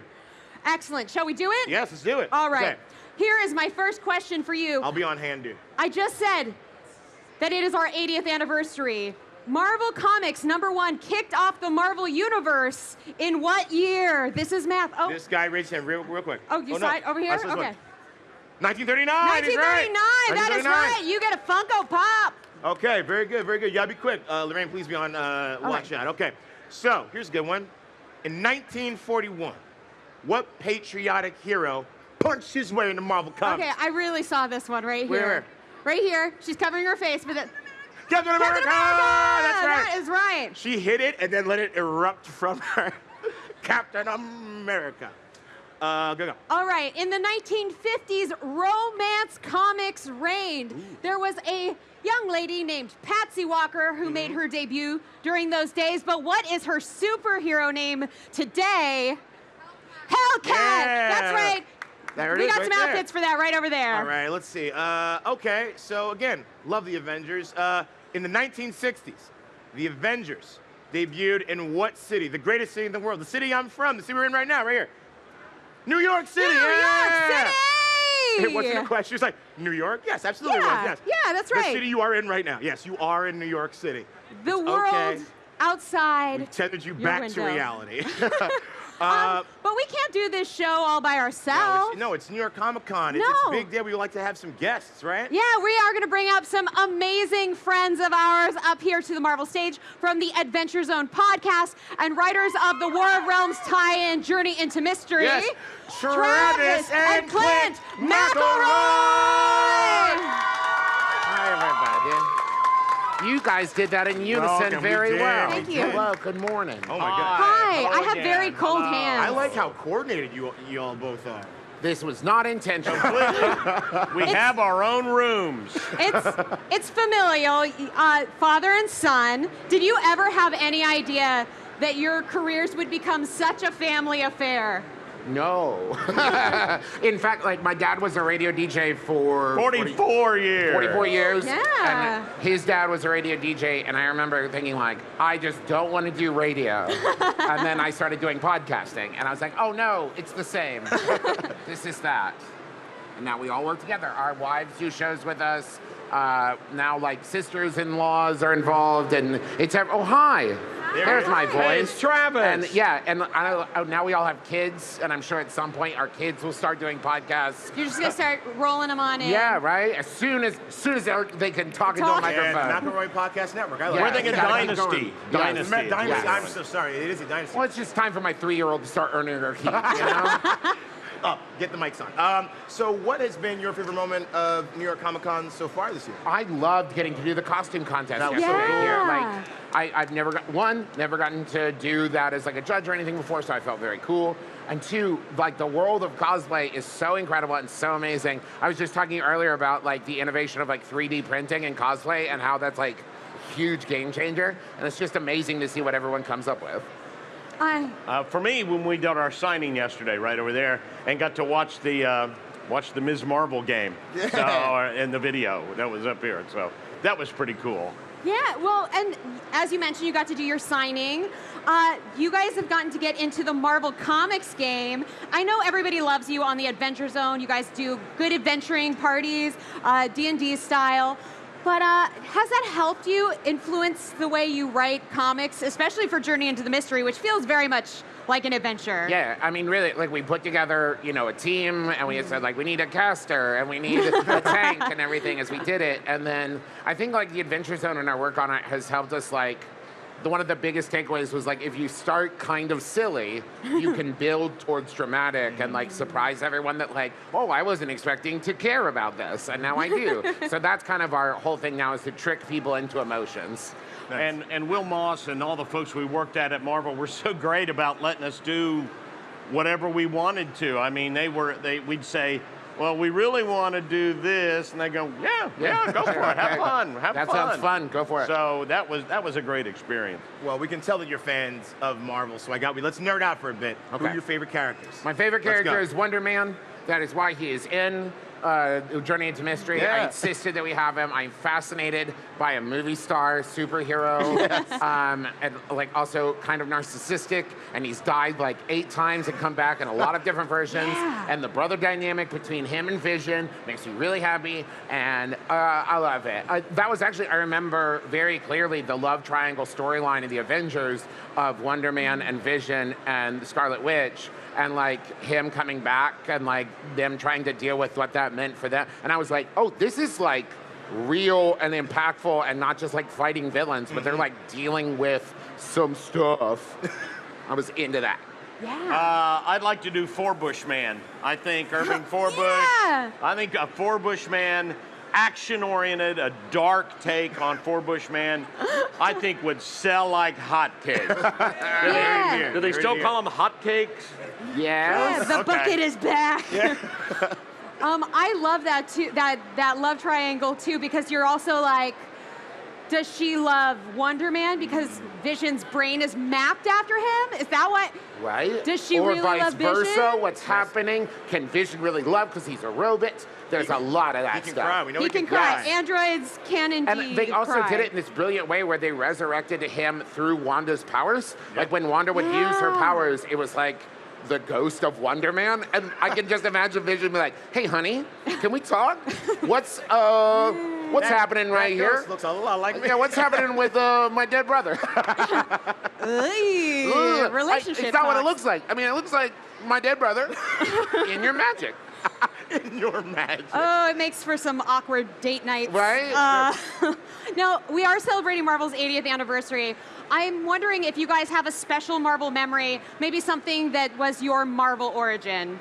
Yeah, I think, like I said, the Avengers, that like the team building where they said like we're gonna focus on storylines, not just like the bad guys, but like them, interpersonal relationships, and not only interpersonal, but like their own, like they're dealing with their own stuff. There's a lot of stuff about like grief and loss and, like depression and anxiety, and they make them very like 3-dimensional characters, and we don't just see them on the battlefield, we see them like at home dealing with what they've gone through. And I think that's also really carried through now to the Marvel Universe with cinematic and television, where it's like we see them dealing with addiction, we see them dealing with divorce, we see them dealing with loss and grief, and the superheroing is kind of their relief of like, oh yes, I understand this. I understand this. I don't know how to be a person.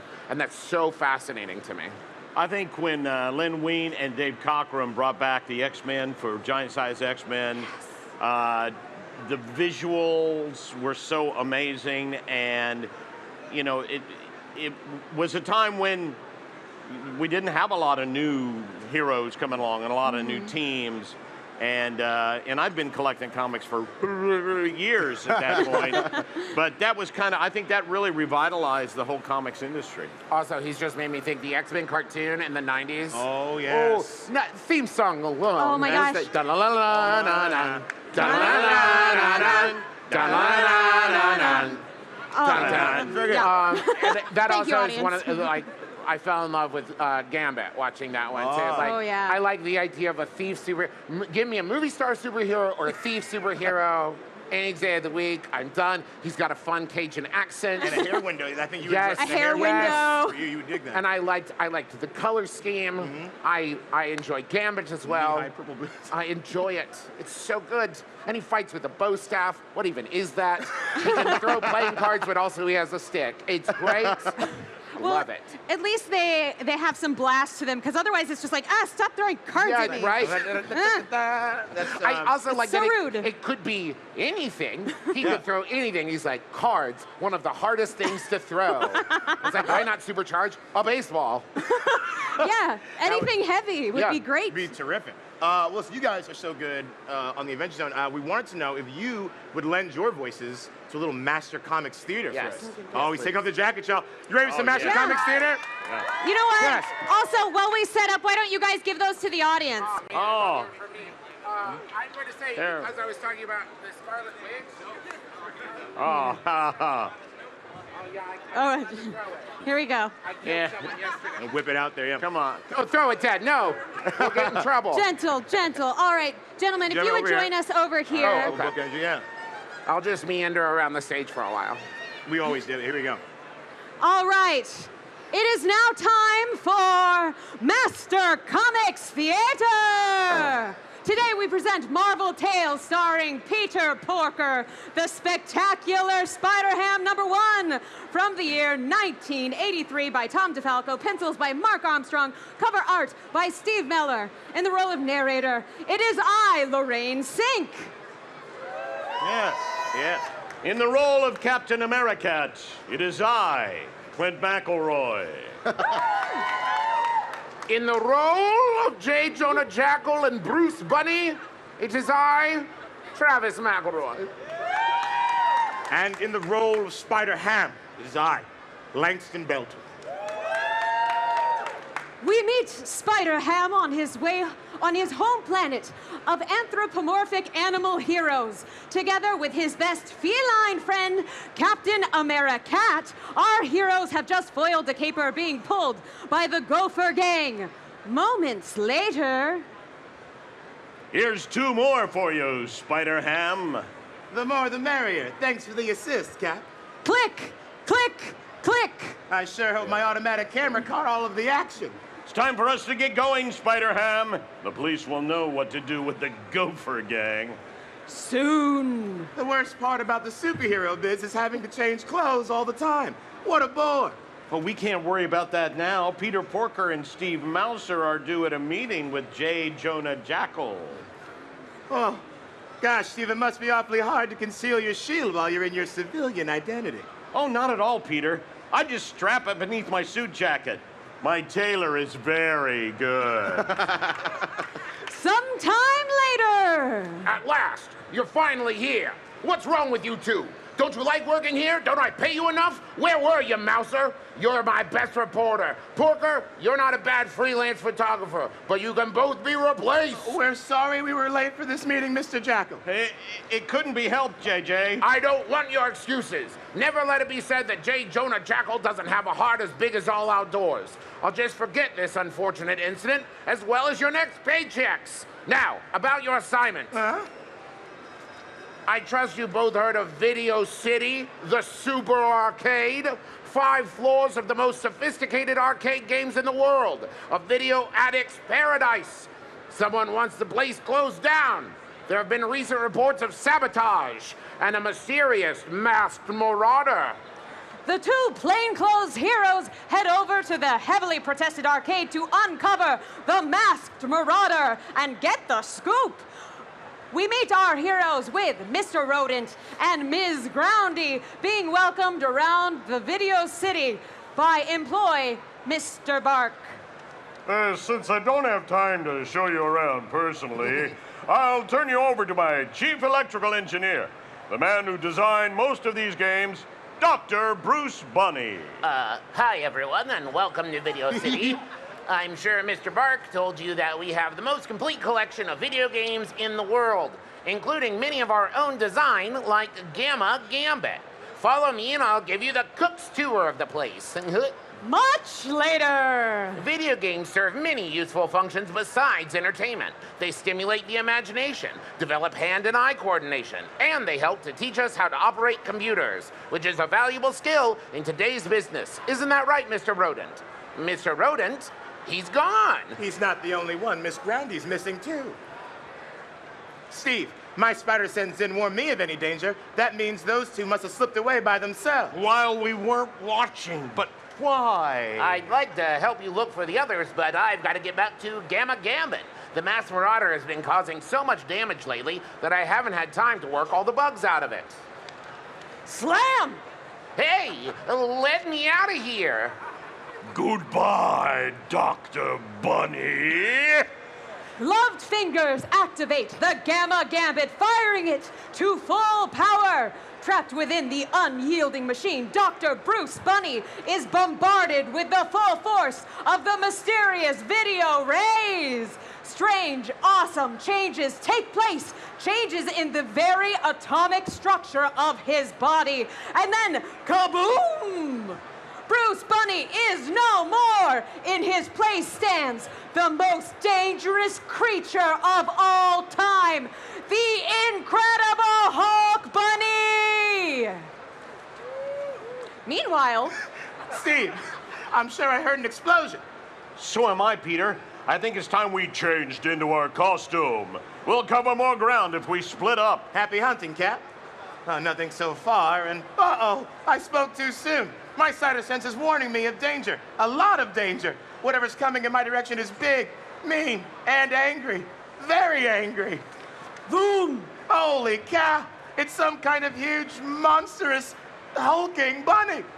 Can Spider-Ham and Captain Americat stop the hopping mad Incredible Hulk Bunny and the mechanical menacing masked marauder? You'll have to check out Marvel Tales starring Peter Porker, the spectacular Spider-Ham, #1 on Marvel Unlimited, the subscription service that gives you access to 25,000 comics and counting to find out. And be sure to read the next issue for the debut of Goose Rider. As the evening sun sets, an ordinary goose undergoes a strange change. Poof! And is transformed into the horror known as Goose Rider. Maybe I'll just catch a movie tonight. Honk, honk, honk, honk, honk, honk, honk, honk, honk, honk. Yeah! Give it up for Clint and Travis McElroy! Thank you. You guys, That's the first time I've ever acted. That was so incredible. Thank you so much for being with us. Would you mind giving out something else as you go? Yes, please. Just something to make Thank people you. feel That's happy. Here we go. Whoa. Okay, you two Whoa. pick somebody who really deserves this. Oh, yes, right there. Oh, there we the go. tiny One, child. Thank you. Give it up for Clint and Travis. Thank you, thank you. Check out all their awesome stuff. no. The Adventures My of jacket. Please, your magnificent jackets. You guys, go get their comic books. War of the Realms, Journey into Mystery, listen to the Adventure Zone, all of their many podcasts. But we're not done yet. No. And we have more to give away. Because we like playing games, right? Yeah. Yeah. I think it's time we entered the Cosplay Gauntlet. That's right. Yeah. And we are not going to play this game alone. It's going to be highly contested, highly competitive. We have our very own Earth's Mightiest Show co-host, Ryan Panagos, a.k.a. Agent M. Yeah!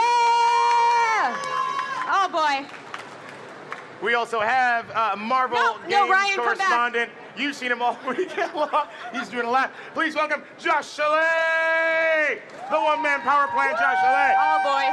And last but not least, you saw him earlier making some sweet spider cheesecake with DMC. Please welcome, I always call him this, celebrity chef Justin Warner. Yeah! Gentlemen, thank you so much for joining us. Langston, Josh, take a seat. Oh, the best words to hear at Comic-Con. Please take a seat. I know, this is going to be great for you. Nothing bad will happen to you, I promise. Oh, no. Justin, Ryan, you are going to be partnered with these fine gentlemen right here. What is the Cosplay Gauntlet? Well, in the spirit of Peter Porker and other animal-themed heroes, these gentlemen are going to be creating cosplays right here, right now, on their faces. It's going to be grim. Are you ready? Are you ready? So they are going to pull both a superhero and an animal from these buckets, and they are going to create a cosplay. A nightmare. Yeah. Right. It's going to be a real bad scene, you guys. I'm excited. So you're going to do it together? You pick one, I'll pick one? Okay. All right, so what do you got? I have Iron Man.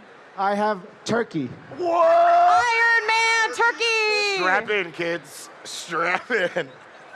Ooh. Yes. Langston, why don't you hold this for me? I sure will. I have Captain America. And I have Bear. Captain America Bear! This is gonna be great. Captain America Bear. Okay, here we go. What does All right. a turkey look like? Think of situation. You can't 3D They print got a the. turkey. Don't they got one of these? They got, a turkey neck. Yeah, there you go. neck- All right. So we're putting 90 neck. seconds on the clock. On your mark, get set.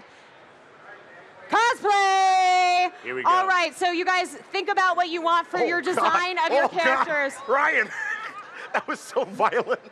No, Ryan, you can't put the whole crayon on his face. What is happening? Now remember, you need to think of both your animal They don't have whiskers, Ryan. Why? and your hero. I don't know what a turkey is. You've seen a turkey before, and they don't have whiskers. All right, Ryan, can you tell me what are you doing? Making this a really weird scene. Ruining my New York. I gotta walk around, man. All right. Justin, what's your theory here for Captain America Bear? Well, bears have ferocious teeth. Josh does not. He does have an incredible growl, however. So I'm trying to make some ferocious teeth, but also incorporate some beautiful patriotic elements.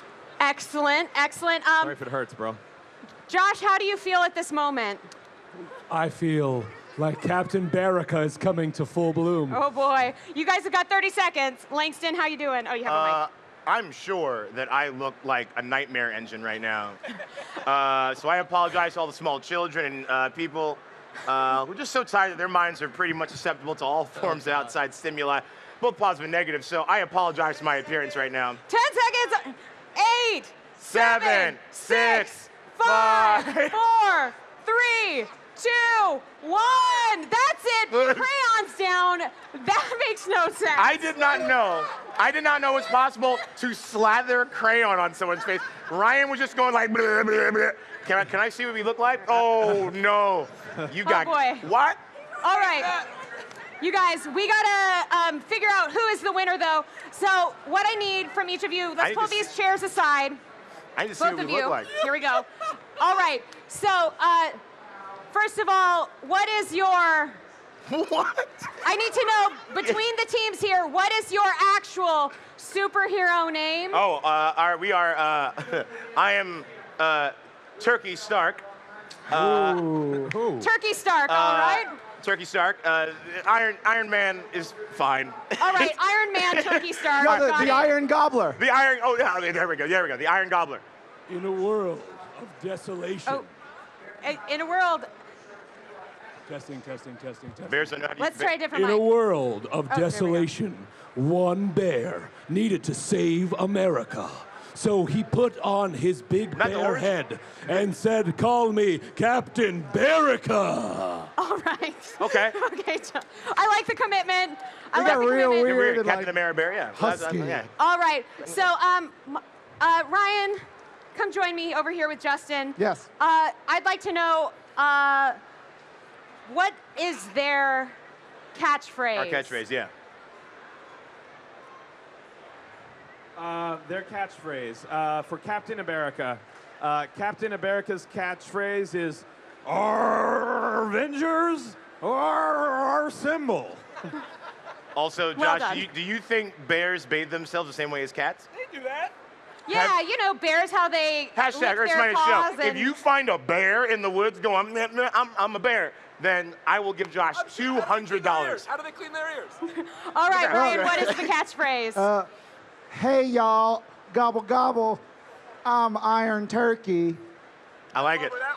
Hey, Classic, I'm sorry, classic. quote unquote, hey y'all, gobble gobble, I'm Iron Turkey. Right. Perfect. Great. Fits All on right, a t-shirt we are going to really need well. you guys to really bring it to life. I'm going to make Langston go first. Catchphrase or just Yeah, catchphrase? catchphrase. Catchphrase. Just okay, here. catchphrase. Just catchphrase. Okay.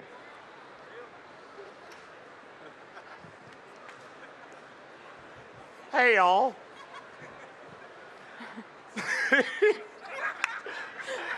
Gobble gobble. It's me. Iron Turkey. Crushed it! Very well done. Crushed it! All right, Joshy Fu, They're come flightless. on. This is your moment. They're flightless Again, birds. what was that again?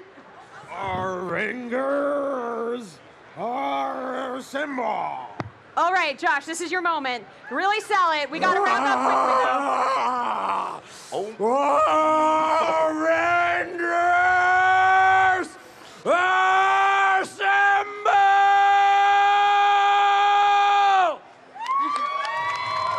All right, we have to wrap up super quickly, so Oh, I'm yeah, going to we make do. you guys vote right away. Okay, if you guys vote for Team Turkey over here, are you Captain America?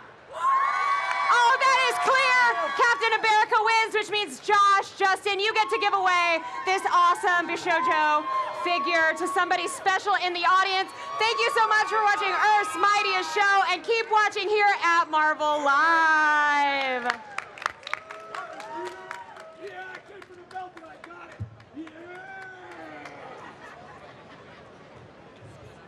Thank you guys so much for watching Earth's Mightiest Show. If you took any pictures, remember to hashtag them, Earth's Mightiest Show. Check us out on Marvel.com and Marvel social media. Thank you to all of our awesome guests. Thank you so much. Thank you to H&M, Justin. You were just watching Earth's Mightiest Show on Marvel Live at New York Comic-Con, presented by Marvel Realm of Champions. And I am here with Ed Brisson, who we've had this conversation. We have something very, very, very much in common. My name is Angelique Roche, but it's different Americanized. It's Angelique Roche. But your name actually is not, it's pronounced a little differently than most people pronounce it. Right. Well, my full name is Edmond Brisson. A French name after my own heart. That you have been a writer on so many titles over at Marvel, and currently are working on Ghost Rider, but also we've been talking about this thing, Dawn of X, all weekend. There was a whole panel to talk about this next phase for the X-Men after John Hickman's incredible series comes to an end, Powers of 10, House of X, and you're going to be writing New Mutants. It's true. Yep. What can you tell us?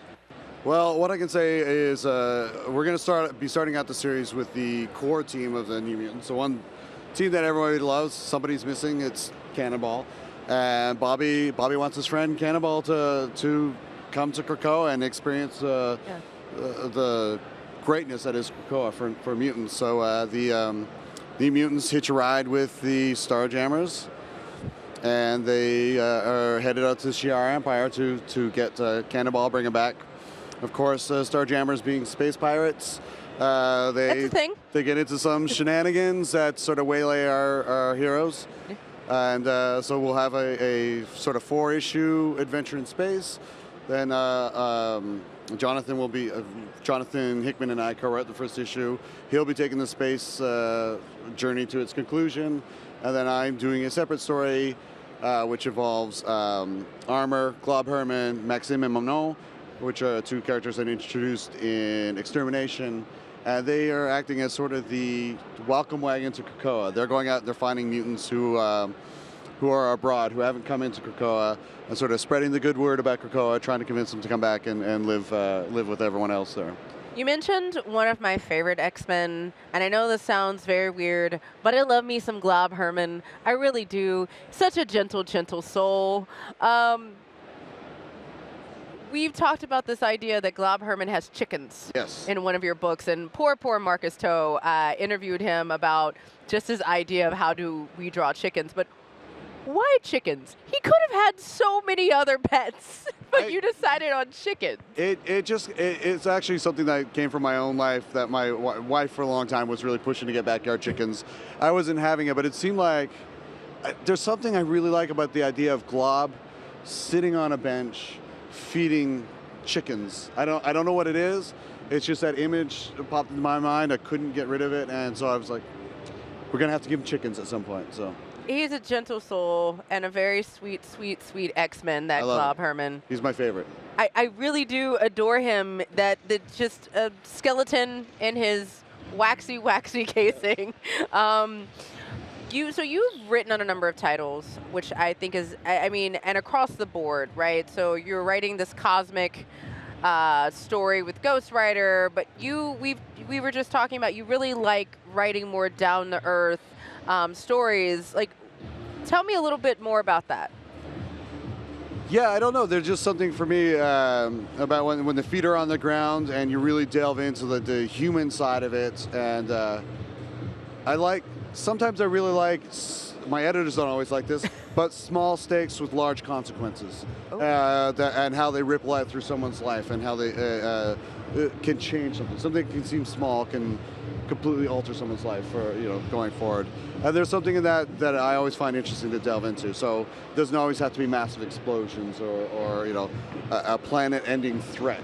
I like, the dissolution of a marriage and how that's going to deal, how that affects someone. Or that's the kind of stuff that I really dig in on and really enjoy.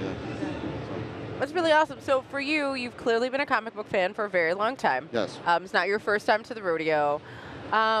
Is there a particular type of character you like to write? Do you have a favorite character that you've written for? I think my favorite character that I've written for, it's almost a bit of a toss-up. Bullseye.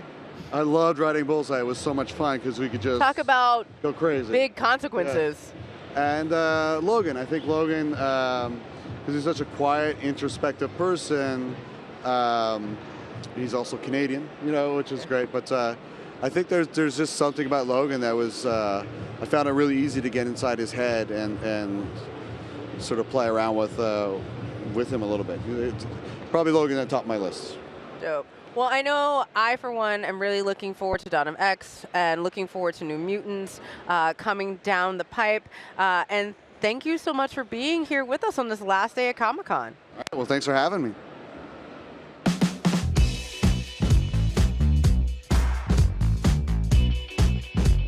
All right, everybody, we are here at the Heritage Auctions booth at New York Comic-Con. We've got Barry, who's here to show us some of the coolest stuff I've ever been close to.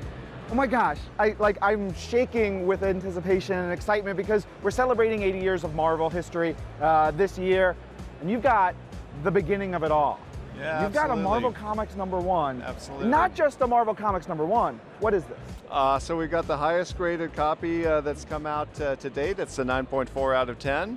And this is, Marvel Comics #1. For some of our fans who aren't familiar with the grading process, and CGC is an independent third-party team that grades books, Right. What does it mean to be 9.4? Yeah, so if the more traditional word grade is near mint for 9.4, and it's on a scale of 1 to 10, 10 being the nicest. So just to give you an idea, if you saw a comic in this grade from the 1980s or 1990s, that would be no big deal. From the 60s, it would already be, pretty good. But from the early 40s, something in the 9.4 is extremely hard to come by. Yeah, this will run you what? $50, $60, 70. What do you got? Couple more zeros. Our estimate is $1 million and up. $1 million. So this is still in the golden age. This is about a year later, Red Raven Comics #1. This is the first thing Jack Kirby did for Marvel, one of the great Marvel artists. And Red Raven was just a one-shot. There was no #2, but this has always been considered one of the real tough to find ones. So just to move on to some into the 70s now, there's the first Wolverine appearance, Hulk 181. That's in a 9.8 out of 10. So as you see, we think this is going to sell for 30,000 plus. And it's a big contrast really to this because this is really rare. I mean, this isn't rare by any means, but it is tough to find in such a high grade, and the demand is just so high that it's still valuable, even though it's pretty common. Yeah. So just a couple of art highlights from our auction.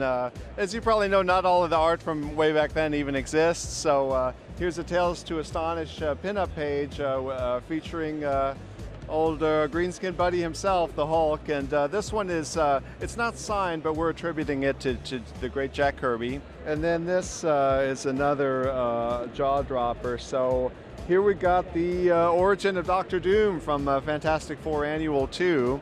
And we actually have almost the entire story, so almost all of the original pages from the story in our upcoming auction. So it's hard to pick just one, but you know, the one where Doctor Doom first puts on his mask, that's about as good as it gets. When is the next auction coming up? How often do you guys do these auctions? Yeah, well, we actually have an auction every single week, but we have the real huge events 4 times a year.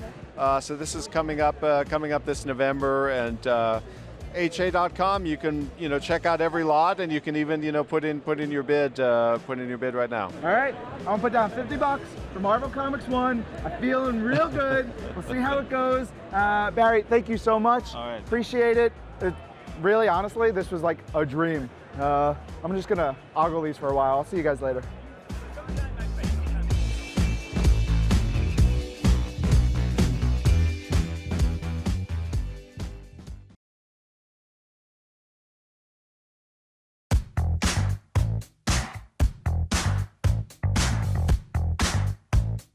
It's time to beat feet, because I'm the Marvel man on the street. Justin Warner here in the absolute thick of Comic-Con, and there are cosplayers all around me. Let's see what they're up to.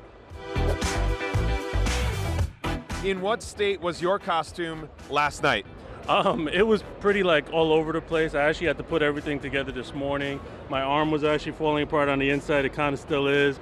And this morning itself, we actually had to wait outside in the middle of the street to shove the eye into my face. How many cups of coffee would you say it took to make this happen? About three cups this morning. 3 cups, my friends. But I gotta say, it's a very convincing cable. Thank you very much. Groot, how long did this take to make? It took about 6 months. And in what state was the costume in last night? Well, I wasn't sure if I was going to use it today, so it definitely needed a new paint job. So I was last night finishing up the painting. Still needs a little work, but I figured it was good enough. Consider us impressed, Groot. Great, thank you. How did this come together? Years and years of collecting memorabilia, as well as a few other costumes. Captain America is my absolute favorite. Yeah? How long did this take to put together? A couple of months. In what state was it in last night? It was pretty much wearable last night. There's still some things I want to finish on the costume, actually. Yeah? What are those things? Minor details that are on the statue, like on the buckles, and some just things that nobody's going to know about but me. In the quest for perfection, is your cosplaying job ever done? No, there's always something to fix. Would you say with great cosplay comes great responsibility? Comes great credit card bills. On Tuesday, it was just a black vest, black pants, and just a bunch of extra leftover props. So I just kind of made something work. I feel like that's a very Punisher thing to do. Yeah, I think Frank Castle just kind of shoots from the hip. No pun intended, all puns intended, all the time. So he just works with what he has, and that's what I did for this. That's why they call him the Punisher. Yeah, the zing. How long did it take to put these looks together? It took me about 2 hours. I just bought everything online and strapped it on. Yeah, mine same thing. I just bought it on Amazon and put it on. You guys seem to be especially comfortable. Like, this could also double as a lounge look. I mean, I wouldn't mind walking around like this at home. I mean, I feel like I just came in pajamas and just came to Comic-Con and everyone's like, oh, look, it's a bro Thor. I'm like, absolutely. But you definitely walk around like that at home.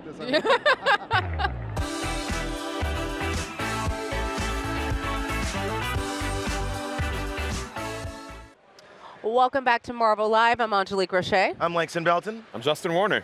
And we are up here enjoying a little time between our next stage show. But before that, make sure you are tuning in today at Marvel Live. Right now, you're clearly tuned in, but you can tune in at marvel.com/NYCC 2019.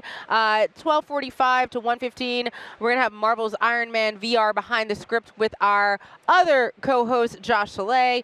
1:30 to 2 o'clock, Marvel's Pool List with Ryan Penagos. He's going to be down there. He teased that a little bit earlier. I still have no clue what's about to happen. And at 2:30 to 3 o'clock, o'clock, we'll have Marvel Becoming Kids Cosplay Contest. I'm so excited about kids' costumes. They're so adorable. They're really good. But also, Lorraine is a magnet for children, so I'm just going to be standing there admiring the parents' work. If by magnet you mean she's at risk of taking one of these children from this convention in costume. That's not She has to. It happens. She has every time she goes. I see her get close. She's like, I want to hold you, and you're so nice. Like it's so good. I actually saw a baby Magneto the other day. It was an all-white standing next to an adult Emma Frost. And it was, well, the Emma Frost was separate from the baby Magneto, but they met. And, I mean, it was kind of like straight out of a comic book. I'm gonna get rid of this. My face was painted earlier on Earth's Mightiest Show. Yeah, you just finished Earth's Mightiest Show. How was that? It was, speaking of undefeated here in the cosplay gauntlet, Mr. Justin Warner. What can I say, man? I don't know. I guess really I do know what to say. I look at faces like they're plates, you know? Oh, and so I just okay. honestly, I think about like, wow. A dish needs to connote a certain number of things. For example, in Captain America, it's got to look like a bear. It's got to be patriotic. Boom. But speaking of patriotism, we're going to hand over to Marvel's Iron Man VR behind the script now.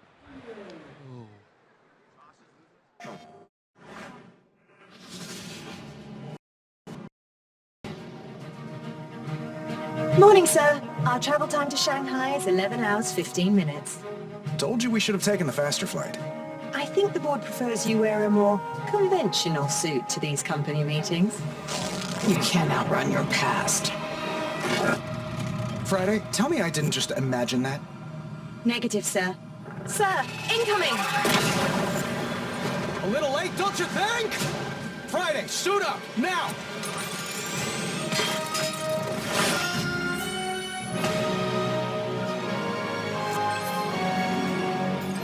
All systems online.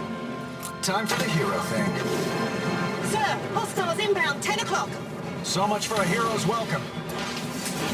On your right. Any idea who we're up against? You've made your share of enemies, sir. I'll need more time. Above you. That's how it's done. Threat neutralized. Good. I have a plane to catch.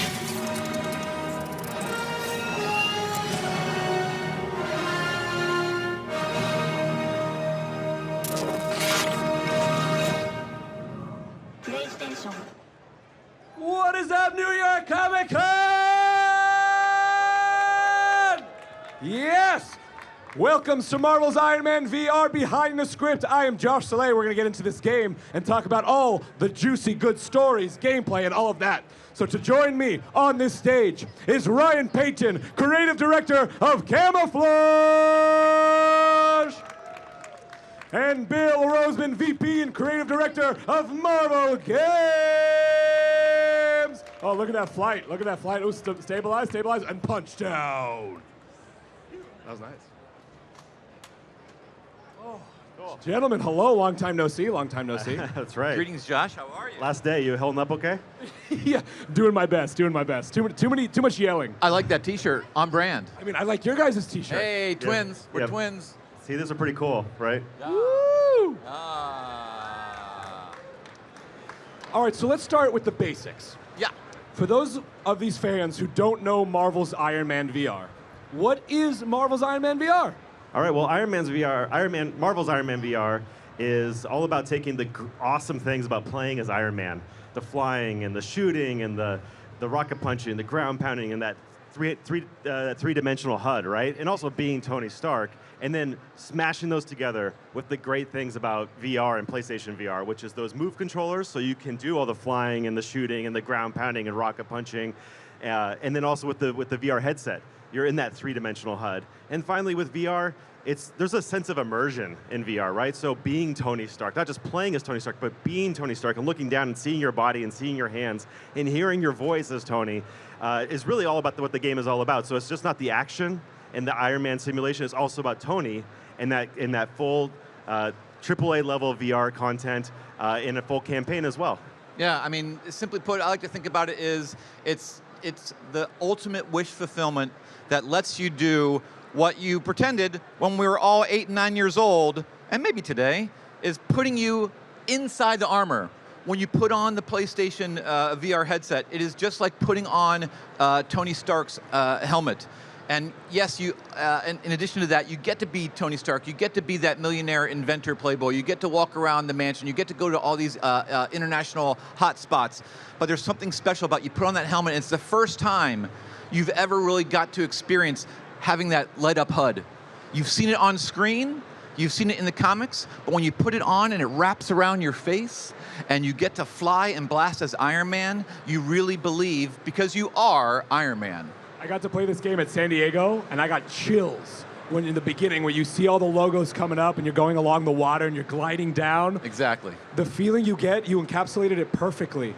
But from the beginning, like, did you just wake up one morning and your team was like, Iron Man, VR, done, we got it? Right. Like, how did you come up with that decision? Yeah, so the way that the game all came about is that through Bill's boss, Jay Young, over at Marvel Games, he met me at E3 and he said, hey, we're interested in Camouflage working on a VR game and in the Marvel Universe, and we said, oh, we're interested.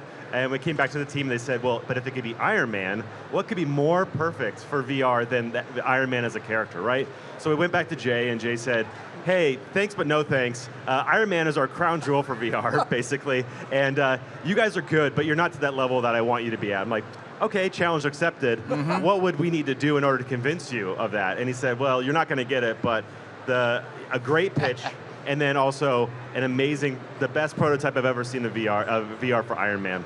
And the team, just like Tony in the cave, their backs against the wall, and they just worked really, really hard on an incredible prototype that in 2 weeks really just communicated what Bill was talking about, that joy of flight, that sense that you are Iron Man, that suit, even if the world was just in gray box, right?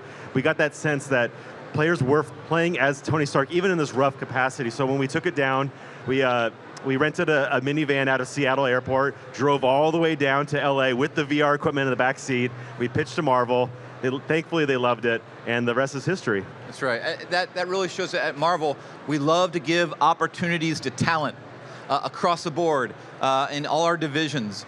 We have a whole history of saying to someone, if you have the passion and the desire and the love for the characters and the talent, then we will give you that shot. And they took that shot and they hit a home run. And we said, you nailed that wish fulfillment. That number one is, you put it on, do I feel like I'm flying? Do I feel like I'm blasting? And from day one, they killed it, and we said, you got it, go. Well, it was like you were Tony Stark, right? Someone tells you no, and you were like, I'm going to make this. No one's going to stop me. Basically. And it pans out beautifully. And talking about the flight, let's get into the flight mechanics of this game. Sure. You nailed it beautifully. How did you go about doing that? Well, we got really lucky with one of our lead gameplay engineers, Troy Johnson. He just, from that first day, he was in the VR equipment trying to figure out how to make this feel natural. And that's like really the key here, is that just like with Audie's design of the suit, just like with a lot of things about Iron Man, and the things that I love about Iron Man is that it's not just fantasy. There's a lot of science behind the fiction, right? And the way that the flight mechanics work in our game is very physics-based. We're not making up a lot of stuff, and that is like the true secret sauce of the game, is that if we were to kind of simulate or imagine how flying would work in VR and have the player do a lot of stuff that didn't feel natural and wasn't physics-based, your brain would know. Subconsciously, you would actually start feeling not so good, right? But one of the great things about how our game feels so good when you play it is because it all is physics-based. And when Josh was here yesterday talking about it, he was right. He said, wow, the level of minutia that the controls have, he didn't expect with the PlayStation Move controllers. And it's true, like they're all based on proper laws of physics. And speaking of the Impulse armor, we have some lithographs we're going to give out at the end of this panel, so stick around. We got a few of them left over to give out to some fans, because Audie did a fantastic job with that. Yeah. Oh, and just to stress who Audie is and why it's such a big deal. So Audie was the artist who, back in the 90s, drew the Extremis storyline in the Iron Man comic book that Warren Ellis wrote. And really, he was the first one to draw the suit. And when you saw it, you said, oh, it's bold, it's dynamic, it works on the page. but I also understand that there's a man in there, and I understand how the armor works. And so he was the one actually that was drafted by the MCU to work on the first Iron Man movie. So he's the one that was a huge inspiration for the MCU. So to have an artist that we love, who has done the comics, who has worked in film, now to come full circle, we love working with him again, and then to help us design the armor, and then create this print it is an awesome thing, and it just shows you how much the team cares about authenticity, about Marvel and getting it right, and when you can get the actual creators to come on board, that's something special. And let's go into this armor a little bit, even more details. You're now creating an armor for VR. Right. What is that process like? Yeah, so just as Bill was saying, we had that kind of classic inspiration, and Audi helped modernize it, right? But when he's working on the comics, for example, I would imagine that maybe that's where the work would finish. But then the team went and started 3D modeling that suit, and then we put it into VR, and we realized that when players twist their arms around like this, how does it actually function? And some stuff would break. And so then we call back Audi and say, hey, can you change this aspect of it so the players can rotate their arms more properly? Or when they put their chest piece out, like if they pump their chest, it actually flexes properly over here on around the clavicles, right? And to Audie's credit, he was not only open and willing to do it, but he was really excited to do it because we were actually stress testing how the suit would work in the real world, right? Yeah, and that's the magic of VR, is that everything has to function, it has to work, you have to look down, and as Ryan said, be able to move your arm in any direction, and that was part of the genius of you working with him. He engineered it just like Tony Stark so that it actually functions. Talking about the classic inspiration, when you look back at the 1970s Iron Man suit, so the color language, they were so smart. The red parts were the gauntlets, the chest pieces, the boots. Those were the hard and protective parts. And then the yellow parts, the gold parts of the suit, were the arms and legs, the flexible parts. So they really thought it out. It wasn't just random color placement. So we were like, how can we take inspiration? Because we were and we'll talk about it, we were very inspired, the whole team, there was a famous story called Demon in a Bottle, by David Michelinie, who was the writer, and Bob Layton, the artist and co-writer. And that was a big, big, big inspiration, and that was the suit in that story. So how do we take a suit that was drawn 2D on paper, bring it into the present, make it three-dimensional, and then make it work in VR is quite the challenge. Absolutely. And thankfully, the team at Camouflage, the developers, we were up to the challenge, but only to a certain point, because our team was trying to figure out on our own and working with Bill and working with Tim, and to a certain level, we got like it kind of blur your eyes. You can kind of see a lot of the similarities, but it wasn't until Audi came in there and then really added his design background to really flush it out and make it a really clean and powerful looking suit that we're calling the Impulse Armor. What I also love is the team was very much inspired by Italian sport cars. Oh, that's right. Because everything that Tony makes, it's going to work, it's going to be excellent, but it's going to look good. So there was a ton of pictures. Remember the whole mood board of these cars. So when you actually look at the chest, that whole chest piece is very much like the hood of a car. That was a lot of the inspiration. Everything is streamlined, everything is beautiful, everything is functional, but it's sexy as heck. And one last point on it is, if you see like the black, kind of like these kind of rubber parts here. Yeah. This is specifically to allow players to stretch their arms out, and also each player has different body types, and so that's where a lot of the elasticity comes from for the players to kind of fill the suit in as they will. If they're 4.5 feet tall, if they're 6.5 feet tall, it doesn't matter. Even on the hips, the classic discs that he used to have. Oh yeah, we wanted to add those. They're there, but they function. Everything functions. The hip. How does it work? So it's thought out. It works, and it looks awesome. Well, this is a great tangent into players get to first time get to be in PSVR in the Iron Man armor, the first time ever. Yeah. How do players get to make it unique to themselves? Well, yeah. So a big part of being, of creating an Iron Man VR game is the Tony Stark experience, and the fact that he's an inventor, genius inventor, and giving players access to that garage, right? So very early on in the game, we have players kind of roam around the mansion and eventually get access to the garage, and that's where they can see the suit in third person, right? And that was another challenge that we had to face trying to do storytelling for an Iron Man VR game, is that by virtue of it being VR, in most cases, you are in first person. So you don't actually get to see the full armor that often, right? So we felt like for the game, the garage was that really important opportunity for players to see all the work that they've done to customize the suit, to change their decos, to add and swap different weapon types, draw different augments, and then see their work before they start taking it on and playing it in first person. Right, right. I mean, that's what's so unique about VR and about the game is that, you know, in most games, you're in the field, you're fighting, you're doing all that action. What I love about this is in addition to that, as you say, you get to walk around the Malibu mansion, you get to go into his garage, and there's so much storytelling through visual things. Everything was thought about. What's framed? What's on the walls? What's on his desk? What are all these items that you can interact with and look at? And the team did an awesome job of really applying thought to that, and it's all specific to Tony. It's all Easter eggs. It's all storytelling. So that's another fun aspect of just being Tony Stark and walking around this space and touching things and looking at things. Exactly. One thing you mentioned, Ryan, is you are the camera. It's not a third-person camera behind you. You are the camera. You are doing the storyline. So how did you just make all these decisions for this truly immersive experience? 80 years of Marvel history. Yeah, I think a big part of it was because you are the camera, because you are the hero in this VR experience, we knew that we couldn't have these big epic set pieces, these third-person CG cinematics where lots of action's happening, where you got lots of enemies and lots of supervillains on the screen. We really felt because it's VR, because you are the hero, we wanted to tell a more intimate story. So we do have a more limited set of supervillains, and that's supervillains. We've only really talked about one. But also it's making sure that even though the scale of the game is quite epic, is that we want to make sure it's a very personal story to Tony, and that the interactions you have with our supervillains are very up close and personal as well. Yeah, I mean, I really like that we focused on the foes, that we really dig deep into that relationship between Tony and Ghost and really focus on that and really showcase why Ghost is one of the greatest Iron Man villains of all time.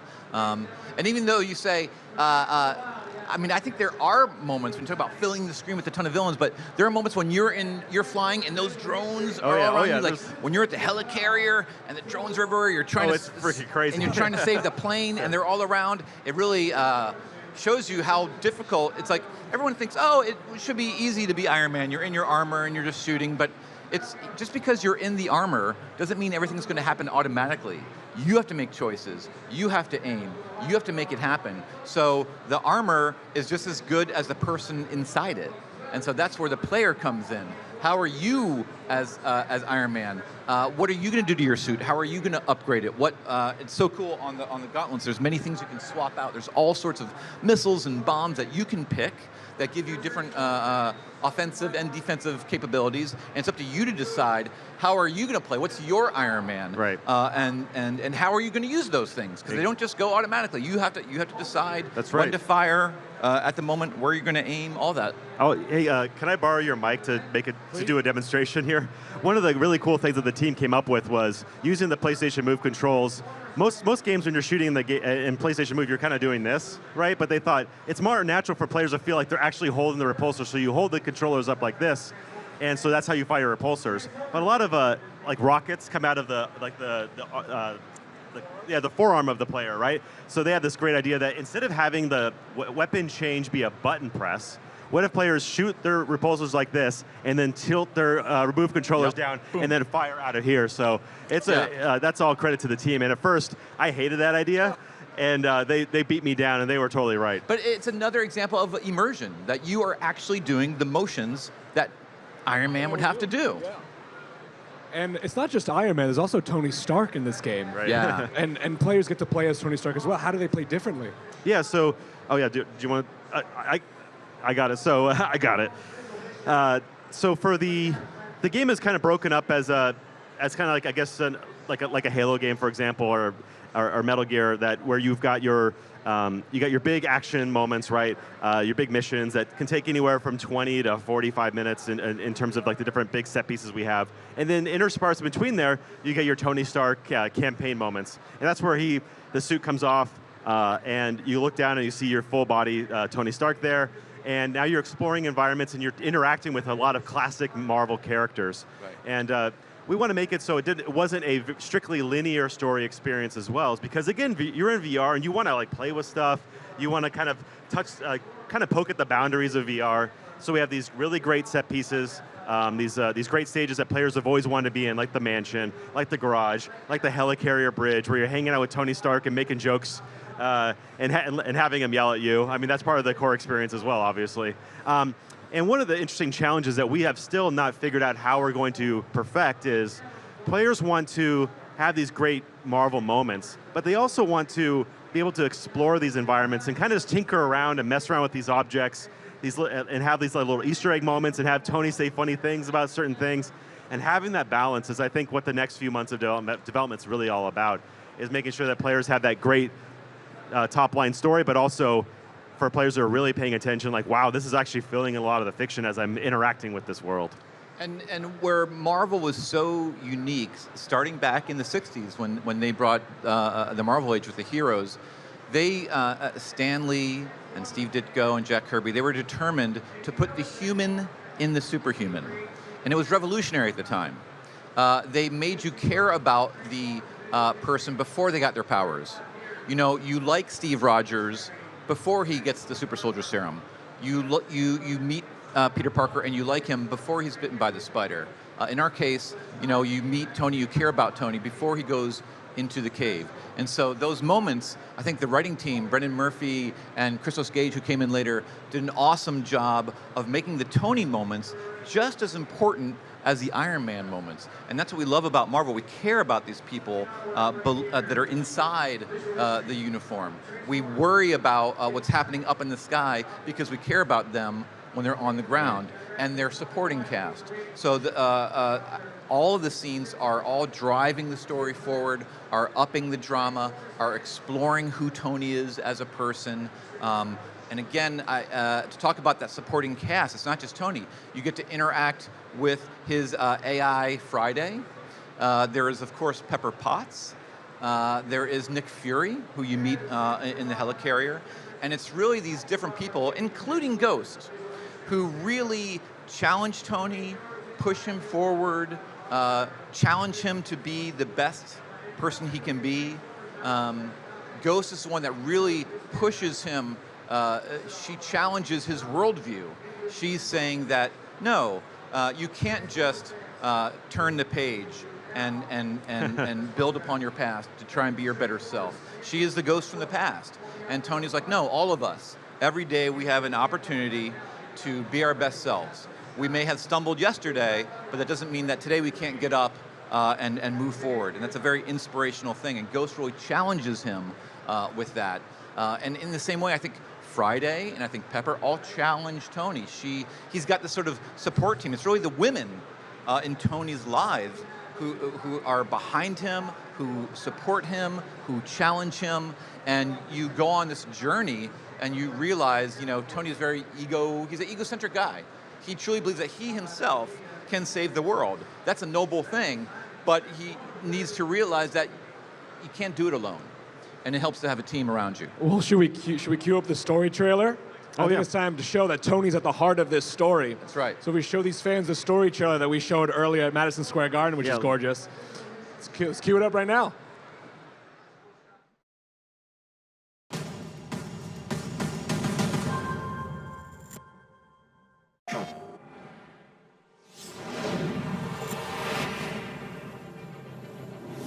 I used to wonder how you did it. Lived in this empire built on pain and suffering. More than a dozen people are dead after a missile attack involving Stark Industries. Why'd you stop selling weapons, Tony? I needed to sleep better. Start drones incoming on an intercept course. I told you your old weapons would be the death of you, Stark. Love what they did with the place. Friday, you get a feeling we're not alone? And you are? A ghost from your past. In death, victims have power. I speak for them. And we say, don't atone for your sins. Die for them.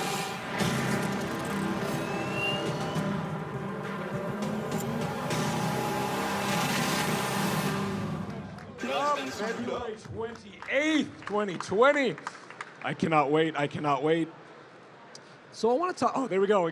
Beautiful, beautiful renderings right here. And we had Josh Keane on the stage yesterday and Chantel Berry. But let's talk about the inspiration. There's so many comics that I feel like fans can read. What was your inspiration from the comics to this? Well, so very early on in the process, we knew that we didn't want to just create an Iron Man simulator. We wanted to create a great Tony Stark story that, and through Bill in particular, he pushed us in that direction of making sure that it's a genuine, authentic story where it's not an origin story of Iron Man, but it does get into some very fundamental aspects of what makes Tony a great character. And then one of those things is that Tony being his own worst enemy, right? So we looked at a lot of those great classic comic books from the past, also some really great stuff from more recent runs as well. But for me in particular, it was really about the Demon in a Bottle series from the late 1970s that Bill mentioned earlier. I really love that because to me, leading up to that point, I felt like Tony hadn't really confronted with a lot of his own kind of personal demons, and watching him kind of go through that for me was really inspiring. And I'm a lot more of a fan of comic book heroes that maybe is slightly more grounded. So the fact that this larger than life superhero is being grounded by, in this case, alcoholism was really interesting and like really changed a lot of my perspectives on storytelling in comics, and I think a lot of people as well. And I love that the team took that inspiration and then made it their own. You know, as Ryan said, they looked at a lot of runs. They looked at past classic runs, and you mentioned the current runs, and the Extremist, the Extremist run, even the current run by Dan Slott, all the elements there, and the idea of taking those things, internalizing them, mixing them up, presenting them in new ways so that you as the player don't know where the story is going. And so you as Tony, whether you've read all the comics or haven't read a single comic, which I hope all of you never say that. But if you've not read anything, you can play the game, and it makes complete sense. It's completely accessible. You know who everyone is. You know all their relations. So you can play it just, hey, I'm an Iron Man fan, or I'm a VR fan, or I'm a Camouflage fan. I'm going to check this out. Everything makes sense. If you are a longtime true believer, it is chock to the gill with Easter eggs and point backs. But again, I like that you took things, mixed them up, modernized them, made them yours, and it's Camouflage's Iron Man. Oh, thank you. Yeah, and it's so much fun to be able to kind of just within reason and in a respectful manner, just kind of cherry picking some of those things that we really loved about the comics that fit really well with the story, fit really well with VR, and also pay some homage to some of the works that really helped inspire our understanding of Ghost, for example, like the Thunderbolts run that Bill worked on. There's a very, very subtle Easter egg from one of the comics that he worked on in one of the missions in the game that I should not spoil. But that's for like the really hardcore. So like Bill said, though, you don't have to have read the comics to really understand, to understand it all, like the high level. Like the high level of the story makes sense from beginning to end. I also want to give a shout out to Christos Gage. Yeah, absolutely. Who wrote this story. Amazing, amazing, talented, legendary man. Now let's talk about the world building and the universe of this. Now, players get to fly around iconic Marvel set pieces and landmarks. Well, what was it like to build this? Wow, so yeah, building it was an incredible challenge because like when we were first, pitching the game to Marvel, and we had this very rough gray box city that was basically the origin point of this Shanghai mission that you just saw. We thought, well, we might have to create a few environments that are a little bit bigger than normal. But then once we realized just how fast the player wanted to fly at as Tony, that's around about 250 miles an hour. And that's a very fast clip to be flying at a game that needs to look beautiful. And so pretty early on, the art team realized that this is going to be an incredible challenge, and one that we're still facing to this day. The fact that we want to create these really great looking environments that have to be massive in order to allow the player to fly around them the way that they want to fly. So for example, this helicarrier unit right here, this is more than the size of many missions that you would play in like a normal game where you're on foot, right? This would take up probably 3 missions worth of content on an on-foot game. And it's fully built. It's not just the top. It's the bottom. You can go. You can fly inside. You can go through the bottom. Yep. It's all designed of again in VR. I'm not just watching this thing. I'm going to get up close to it. I'm going to interact with it, and it has to be 360 all the way around. So that was a lot of the inspiration of designing everything. Even the characters, really designing full body. What they look like standing there looking at you, foot to toe, front, back, all the sides, coming up close, seeing them from a distance. All that thought of building, and I would say the environments, the people. It was like a checklist. It just started with being a fanboy. Like if I'm Iron Man, Well, we gotta here's have the this. places We I gotta want to have go. this. We gotta Here's the have people this. I want to see. Here's the things I want to do. Here are the foes I want to face. It was just like when we were little kids, like, hey, you want to draw an Iron Man comic? Okay, what do you want to do? And that's what we were. We just started as fans in a room with lists and what would be our dream Iron Man story. Yeah. I cannot wait. I cannot wait. Guys, Marvel's Iron Man VR exclusively for the PSVR coming out February 28th, 2020. You can also pre-order on the PlayStation, and you get all of these beautiful 4 deco armors, as well as 1 month of Marvel Unlimited. Terms and conditions apply. Check out marvel.com/unlimited. I mean, look at these beautiful, beautiful Yeah, we took the renderings. original Impulse armor and we just did kind of Easter egg suits. So here's inspired by his very first all-gray suit, Mark I. Here's one very much inspired by his 1970s comic book suit. Here's one inspired by the Silver Centurion. And then this is the wild card one. We're like, let's just make one up and let the team go nuts. And then you get the ultraviolet armor. And you guys can play this game at the PlayStation booth right on our left, 1854. Play the demo of Marvel's Iron Man VR exclusively for PSVR. Last word, last sentence you guys want these people to know about. Yeah, thank you. Because one important point about the custom decos is that you don't just see them in first person. It's not just about applying them and now seeing them in the arms. You see them in the garage. You see them in third person as well. So players get to see just how cool and see just like all the level of detail the team has put into it. I just want to say, if you love Iron Man, if you ever dreamed of being him since you were a little kid to now, this is your chance. You put on the helmet. You are Iron Man. Suit up in February. Give it up one more time for Bill Roseman and Ryan Payton for Marvel's Iron Man VR exclusively for PSVR.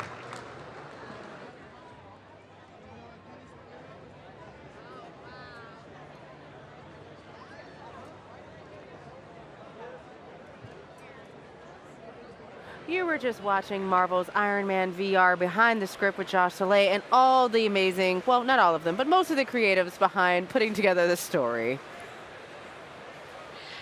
Ooh, hey, welcome back. We are in the Adidas Foot Locker. Speed Factory Lounge. Yeah. There it is. Oh, we did it, guys. Nice. We did all of it. You know what? Thanks. High five, Justin Warner. Cheers. Oh, wow. High five. Wait.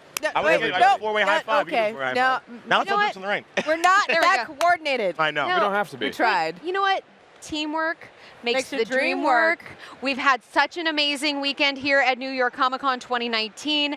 I mean, I'm curious for you guys, what have been some of your highlights of the weekend? Because there's been so much cool stuff. Man. I was going to say something. Oh, no, never mind. I was going to say something really corny. Y'all are my highlight. Oh. Hey, we have a really great team, man. Dude, it's true. Justin, you got to do your live show. Yeah, so last night we passed around a little email, like kind of, what are your favorite moments? We all put our favorite moments, and the people that replied all, I got to see their favorite moments as well.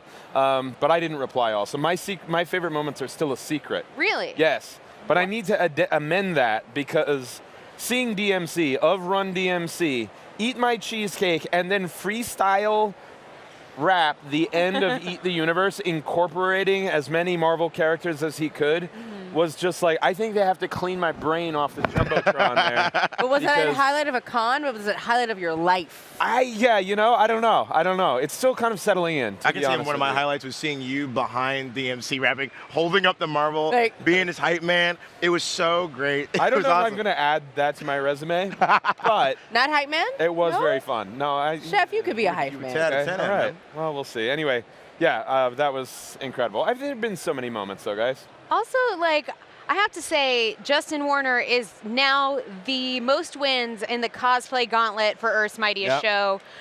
Langston literally had turkey written on his face and then lost. Ryan Panagos, a.k.a. Agent M, will mess you right up if you give him some crayons and your face. He will. I was wiping, Angelique was like, Were I you was really still that wiping surprised? makeup when we came back to live stream. Oh, yeah. I was wiping off like I had just transformed or something like But that. here's the thing, Langston, you know Ryan Panagos. I do. Are you really that surprised? Never surprised anything Ryan Panagos does. No, he's more like a small tornado with a mustache Almost than a like a man. Actually, that's correct. Yeah, What about you right? guys? What were some of your favorite moments? I'm still holding out for this Marvel Becoming Kids costume event.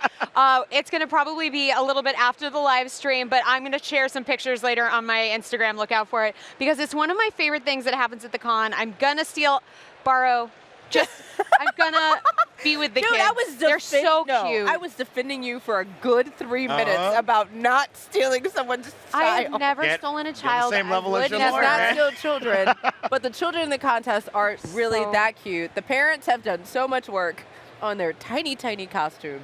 I mean, honestly, shout out to the parents who put all that work in. And you guys have Halloween coming up, so. I mean, are they just playing double duty? I just feel like, double duty. Well, you got kids. You know? Yeah. Part of the job. You signed up for it. What about you, Anjali? Oh man, I gotta say, I'm still hinging on Belle. Obviously, like Paige O'Hara coming up here, but just honestly, the Marvel Games panel, and one person has really stood out, Sandra Sod, and her joy, and like just embodying Kamala Khan, and seeing all the cosplayers yesterday for the 5th anniversary celebration coming together and celebrating this beautifully awkward, amazingly powerful, inspirational character that is Kamala Khan, and then seeing the embodiment of her on stage in the joy that Sandra had. Hands down, one of the coolest things this weekend. Oh, I yeah. love that. No. You know what? I'm going to steal one more because I got to do a book signing this morning. And Powers of a Girl. For Powers of a Girl, and it's so awesome. I had a bunch of little tiny girls, like dressed up in costumes, coming up. It's like life-changing to me because when I was a little girl, I loved Spider-Man. I loved a lot of the male characters. There were a couple of characters like Storm and Rogue that I'd seen in like the X-Men cartoon.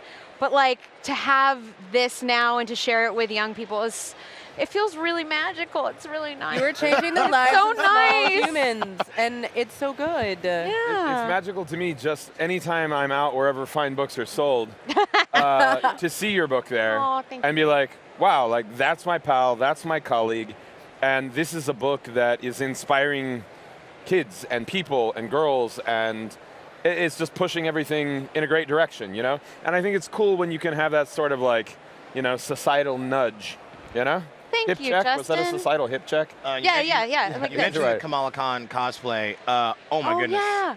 Holy. All the variations. Look at this. Yeah, Men oh my and women gosh. dressing as Kamala Khan, celebrating Marvel, Ms. Marvel. Also, her being in Marvel's Avengers. Watch that trailer again and again and again and again. It's the sweetest. It's so good. It's so good. It does so much contextualize her character and how these big, massive Avengers, like, just he's seen them interact with this innocence and this pureness, this pure good. And big. I gotta say, my favorite part of that trailer, while she looks completely badass in beginning and arms and hands moving, it's that moment where Bruce Banner is like, will you stop shaking? Like, he just with his eyes, will you stop shaking the cup? I could watch that moment over. Because, you know, Sana Amanat said it yesterday, one of the co-creators, Kamala Khan. It really is such a Kamala moment where she's like, what? What am I doing? What? Oh, yeah. Also, very much us moment. All of us. Very true. Look, I can't stop talking about it. Marvel's Avengers. It's like the game that I think about all the time. The idea that you can play as Avenger. I got to tell Bill Rosen from Marvel Game, I got to say, like, hey, man, I saw someone walking away from the demo, looking at their hands, saying that was a dream come true. Like, and that's just the demo. You're just playing like the demo, like essentially like the tutorial level for all my gamers out there for that level, and you're just getting to play as all the different Avengers and see their different play styles. But seeing people walk away like going like, now again, please. I mean, it's tough because there's like 1,000 people out there. There's like 2 booths. The game is so big. I'm floored every time I see it. I still haven't played it yet. I got to run over. I'm going to run over for the. Let's run over together. I would like that. Right? Yes. Yeah. Bum rush. Let's do it. Yeah. We're just going to leap over. I want to go too. Yeah, let's do it. Okay, All right, good. that's it. Field trip. Yeah. Cool. Bye, live stream. You know, Been nice. You know, it's fun too. Like, there are so many fun, inspirational things that you see here at the con. But I also like when we're like a little bit unhinged. Agent M and I got to do the This Week in Marvel panel, and they did not give. They gave us these kinds of mics instead of a handheld mic. At some point I lost Ryan in the audience. He just was like, I'm free range now, like a chicken, and I'm just wandering. We got to hang out with so many cool creators and talk about Spider-Man news. Got to actually break, speaking of video games, Marvel's Spider-Man Black Cat Strikes is a new title. It's got that Spider-Man universe, Spider-Man, new coming soon title. It was super fun. Yeah. It was just a really, we keep it weird. We made a bunch of people do J. Jonah Jameson impersonations. We gave them some cool stuff. My favorite, there was like Hat Kid. Hat Kid. Everyone chanting Hat Kid. There he is. Yeah, That's Hat Kid. Hat Kid. Hat Kid. Hat Kid. Wait, why were they calling him Hat Kid? Because he has a hat on. And he's a kid. Creative. Did you not? Things can be right on the nose. Got it. Hey, that's fine. Hat man. Hat man. Right. Hat man. So speaking of chanting, there is a lot of chanting and a lot of clapping and a lot of ruckus here. Yeah. For the Summoner Showdown. Holy smoke. Okay, let's talk about this. So there was a lot of feelings also involved. All right, so I'm a big pro wrestling fan, so I love competition as HM. So we were losing our minds. I got to commentate with Dirky Diggity Dave, as you see there.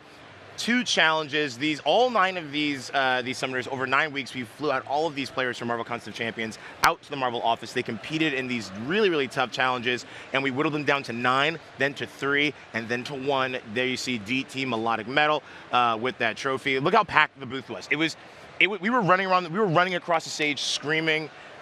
I laid on the floor at one point. It was great. It was amazing. I was actually in the back getting ready for the next stage show, and I was just like, is that really all outside right now? And had to come see. One of my favorite things about Summoner Showdown, besides obviously the show itself, is that we have these awesome gamers and they have amazing gamer tags and names that they go by. And so I would hear people on the phone being like, yes, Panda Man Pete has arrived. And I just thought that was so tickling to enjoy from my desk at work. Yeah. And a big shout out to the MCOC community for coming out and supporting their fellow gamers. That was really cool. Yeah, I'm and super pumped. with games. Realm of Champions, right? We're Yeah. it's on the It's like you tip read of all my of our mind. tongues, right? Look at well, I mean, when you see something that exciting, and I don't know if anybody's seen the booth over there.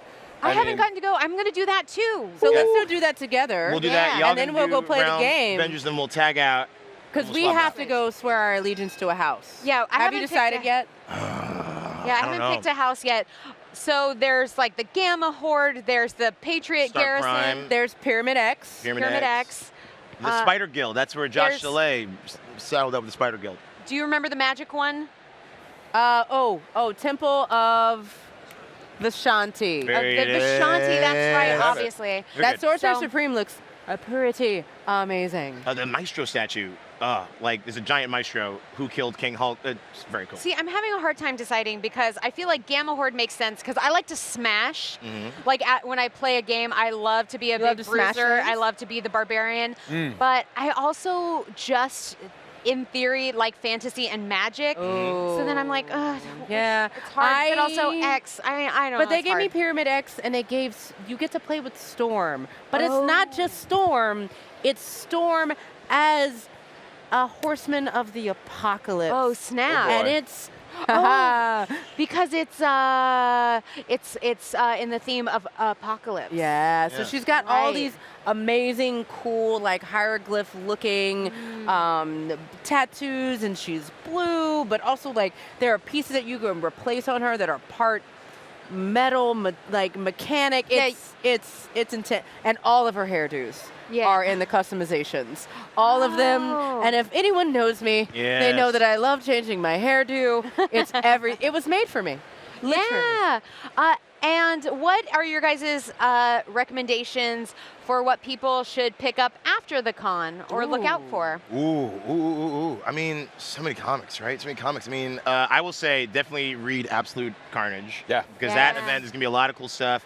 We got to talk to Frank Thierry about all the a lot of Ravencroft stuff coming in 2020. Yeah, Ravencroft is going to be really big, that institution for the criminally insane in the Marvel Universe. That's going to get a bigger role. I want to see that make a bigger role. And again, tackling the idea of, we know about all these evil villains that go to the Rav. What about the ones that we want to rehabilitate and actually maybe don't want to be villains? Maybe it's been thrust upon them. You think like some villains are like, hey man, I guess I got sand powers. I guess I'm going to go rob banks. It's like maybe you want to rehabilitate that person. Go to the beach, my dude. Yeah, go to the beach. Yeah, relax. Make a beach wherever you want. Make a beach. You are the beach. Yeah. Shouldn't you just go to water and then you're the beach? Yeah. That's a whole meeting about I would say Ravencroft is going to be really, really cool. Yeah. Man, I'm excited about everything, but I don't know. I guess in terms of comics, I'm excited about X-Men 1. This is very exciting stuff. I still have not read, because I'm a bad person, Marvel Comics 1000, and now Marvel Comics 1001 is out, correct? And so, like, I need to do this immediately. Yeah. Oh, man, Marvel Comics 1000 is so good. You know what? I'm sorry, just to get Yeah. also excited. The history of the Marvel Universe, I've been obsessed with that. And so, So I've good. gotten up to issue 2 of that thus far.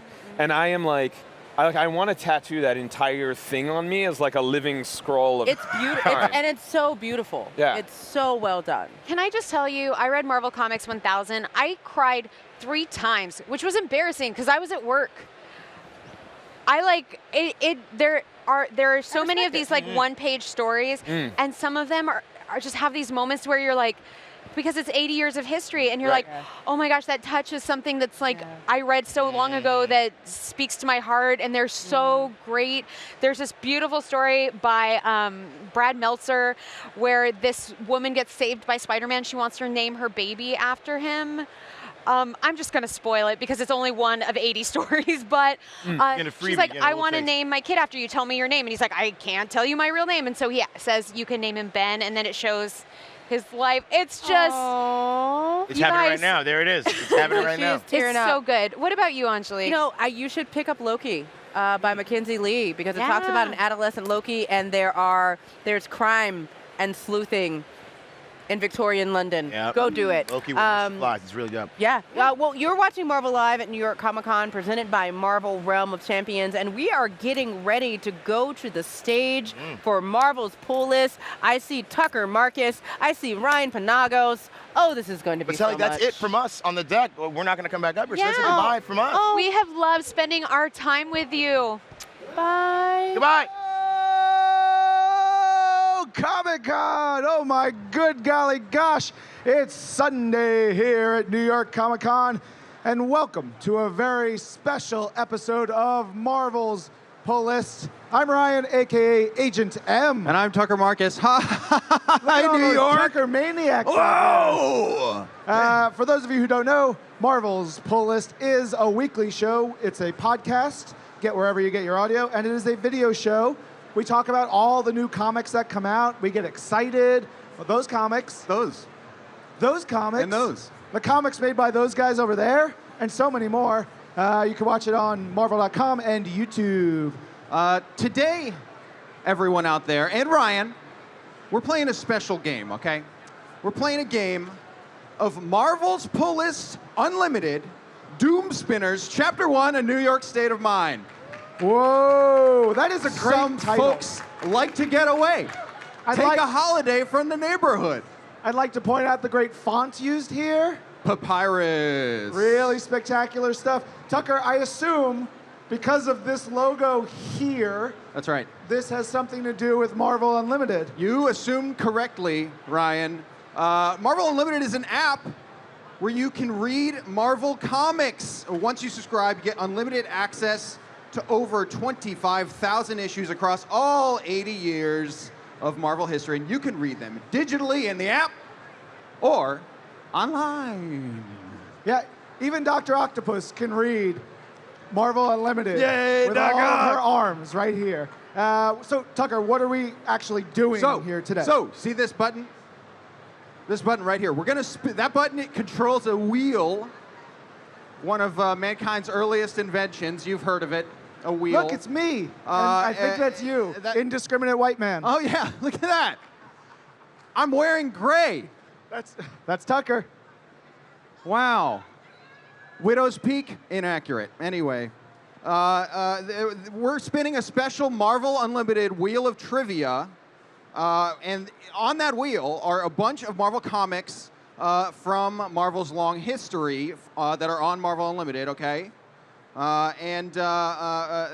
So we have Marvel Unlimited, we have Wheel, we have... So that equals a game? Yes. We're going to play a game with you guys. Math. That's math. We're going to get started. So if we're going to play a game, yes, we need some audience participation. That's right. I believe we've found some folks who are going to play the game. Why don't we have our first participants, please? Whoa! Come to the stage. Who is this? Mr. Pink? Who's this fancy guy? Tell us your name and where you're from. Josh, born in New York, but I currently live in Belleville, New Jersey. Oh, you moved to Jersey. Yeah! That's where I'm from. Okay, so here's how it's going to work. When you're ready, and don't do it yet, hit that red button, okay? And that's going to spin the wheel, and it's going to land on a comic, and I'm going to quiz you on it, okay? Wait, a quiz? Yes. A quiz. So Tucker is going to put me, a guy who's worked at Marvel for 13 years, That's who's right. read like every book, every 40,000 week. comics against wonderful Josh. Come on, Josh. You're going to fight me with your mind about comics, utilizing Marvel Unlimited as our catalyst. That's right. That sounds like a great Okay. idea. So, Josh, players who are going to be up here, I'm going to give you 4 questions, okay? Those 4 questions are, what year was the issue published in? Who was the hero? Who was the villain? And then what happened in the ish, okay? And then I'll award you points for correct or close enough answers, all right? So you got a lot, but Tucker's your judge, right? That's right. He's a little bit of a wild cannon, and so you can play fast and loose with him. That's right. So here's the thing. Play to your audience, which is me, and maybe them, okay? And don't even dare try to get any help or any answers from anyone else. It's not allowed. You guys, Don't do please it. Don't do it. help Josh out. Don't do it. Help him out. Don't do it. And then you have 5 minutes to rack up as many points on as many issues as you can.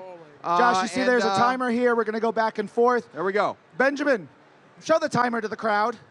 Look at that. Whoa, have you ever seen such a beautiful 5:00 in your life, folks? Seen 5 colons. It's wild. All right. So I figure we got 5 minutes on the clock. Okay, so Let's do this. Yeah, last thing. If you win, you're going to get a full year subscription to Marvel Unlimited. I don't even know how much that's worth. but it's a lot. $7,000. Yeah. Or $70. And then some other fun gear. Yeah, okay? we have a lot of prizes. We have some fun stuff. And also for everybody who's watching, we have some fun stuff to give away. Persia down there is going to hand out some stuff throughout the show. That's going to be super fun. That's right. I have toys and stuff that I pulled from my desk, stuff that I've gotten that I want you to take home. So I believe in you, Josh. Destroy me. All right. Josh, when you're ready, So no swearing, and make sure you're up. spin the wheel.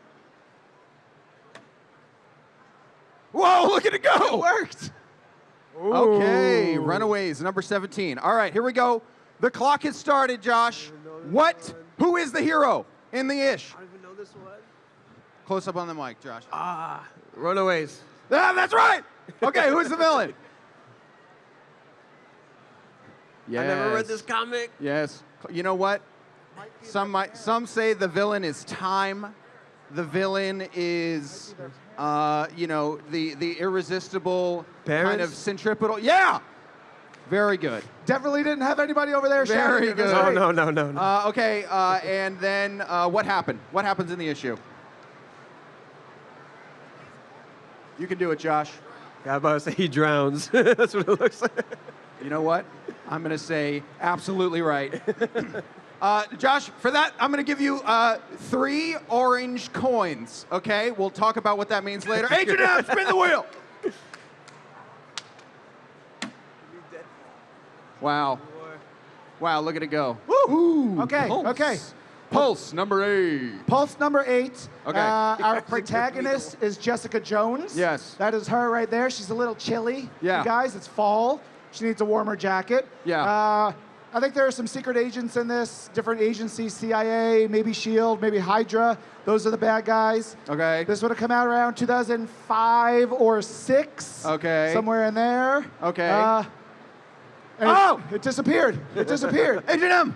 I was so good at it, I disappeared it. And additionally, there's just a lot of talking. Yeah. It's a lot of talking. A lot of talking. Brian Michael Bendis loves to have great I don't know characters about talk. that. Circa 2005, 2006.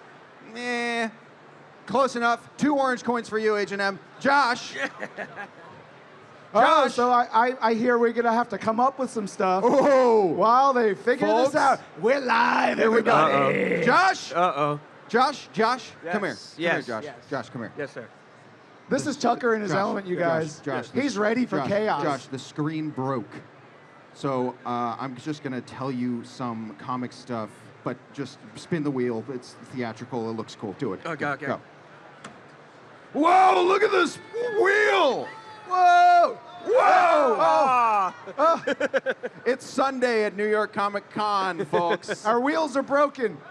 They've come off. Spin it! Quick! Yeah. No! Yes! Okay, perfect. Okay, there we go. You got this one. All right, Amazing Fantasy 15.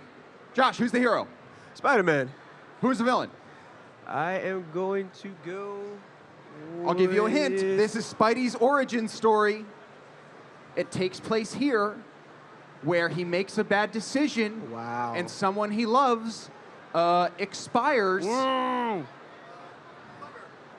burglar. I'm having such a brain fart right now. It's okay. Like The mugger. burglar. Yes, absolutely. Josh, stay focused. I'm trying. What year? What year? What year? You got it.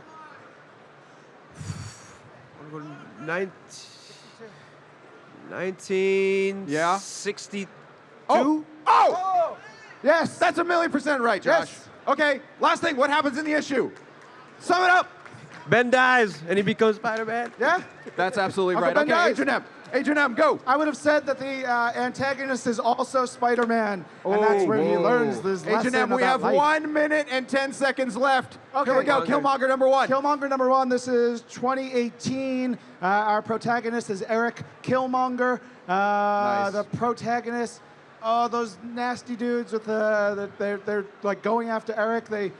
Well, in this issue, Eric is like taken away from Wakanda by some bad dudes. This is one of my favorite comic book series we've ever published. It's We have so 45 good. seconds. Adrian M, and what year? 2018. 2018. Okay, close enough. That is worth 3 gold stars for you. Ooh. Josh, hurry up. Hit the button. We have 35 seconds left. Here we go. Power Pachyderms number 1. Go! Josh, who's the hero? Power 25 seconds. Pachyderms. Yeah, absolutely right. Who's the villain? Look like Magneto. Or no. Close enough, yes. And what year?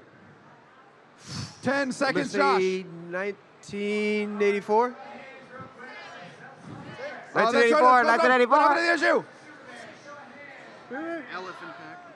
Elephant pack explode, nuclear bomb, Oh, radiation. yeah, Josh, you crushed it, man. That's time. Josh, you know what? The orange coins plus the gold stars equates to 12 American points. And that means you win. Josh, here's your year subscription to Marvel Unlimited. You will really enjoy that with some other goodies right here. Oh, look at the support he's getting. Thank you guys. Give it up for Josh. It's You did absolutely great. beautiful. Josh, thank you, man. Well done, Josh. Thank you. Okay, here we go. Wait, how many points did I get? You got 6 points. All right, I don't believe in your Canadian math. points. The conversion rate is a little. Anyway, Fair enough. contestant number 2. Let's Let's have go. our next contestant, please, come up on stage. Let's go. Here we go. Here we go. Here we go. Here we go. Yeah. Okay. Yeah. Sounds good. Sibilance. Good. Okay. Here we go. And tell us what's your name and where you're from. You want it lower? My name is Riaz. I'm from Monroe, New York. Whoa, New York is in the house, folks. What was his name? Say your name one more time. Riaz is here with us on the stage. Okay. All right. You know what you can win. You know how this works. I'm I hope psyched, you were man. paying attention. I was. Spin the wheel. Let's go. Where are we going? Ooh, this is good stuff. Okay, here we go. The clock has started. Who is the hero of this ish? Well, Thor. That's right. Right. That's right. Yeah. Absolutely right. Who is the villain? Evil Loki, Yeah, maybe?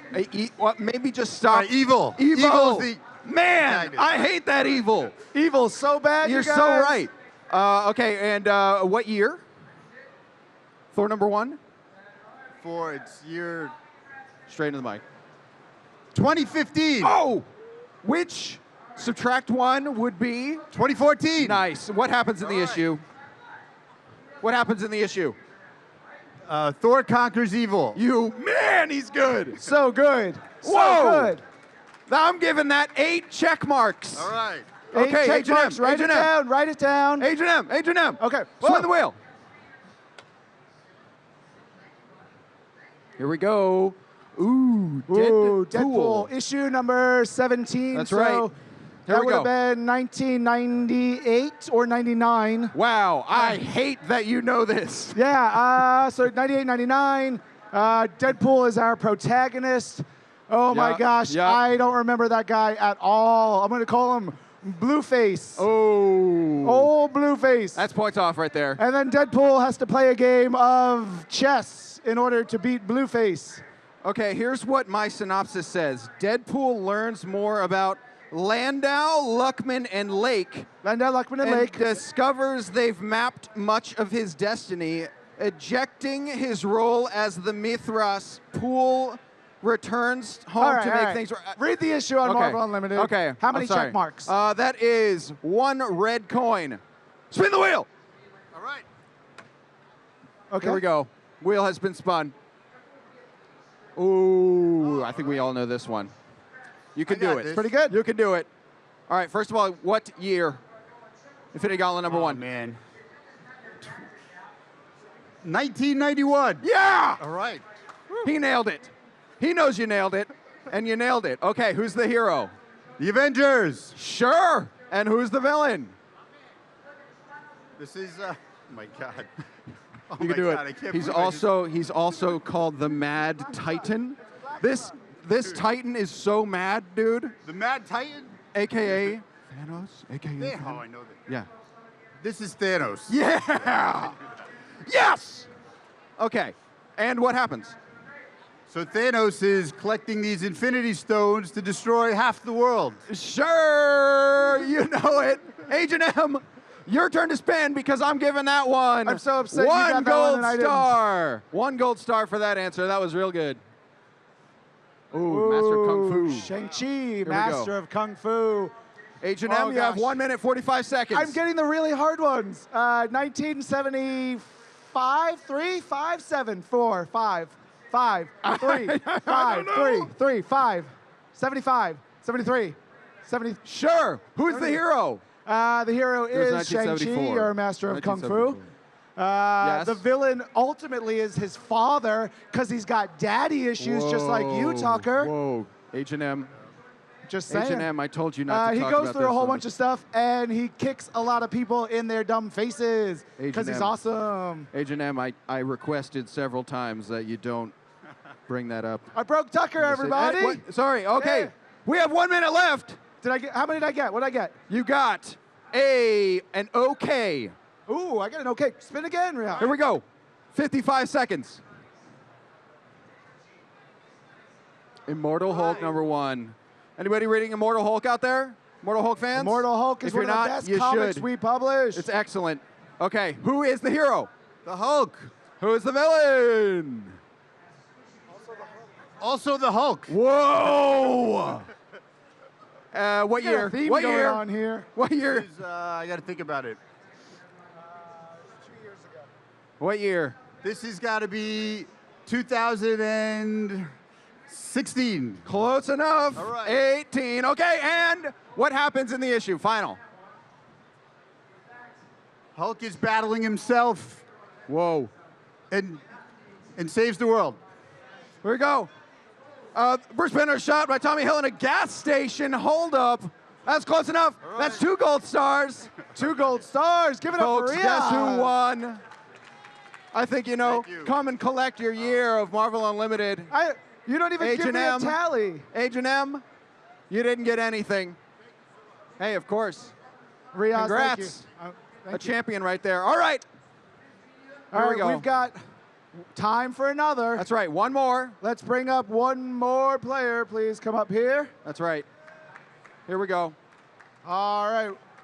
Tell us your name and where you're from. I'm Zai from Yonkers, New York. From Yonkers. Zai. Nice. All right. Zai, you know how it works, man. Hit the button. Whoa. Whoa. Where are we going? When are we going? What if Ooh. number 33 Wow. Okay. Okay. What year?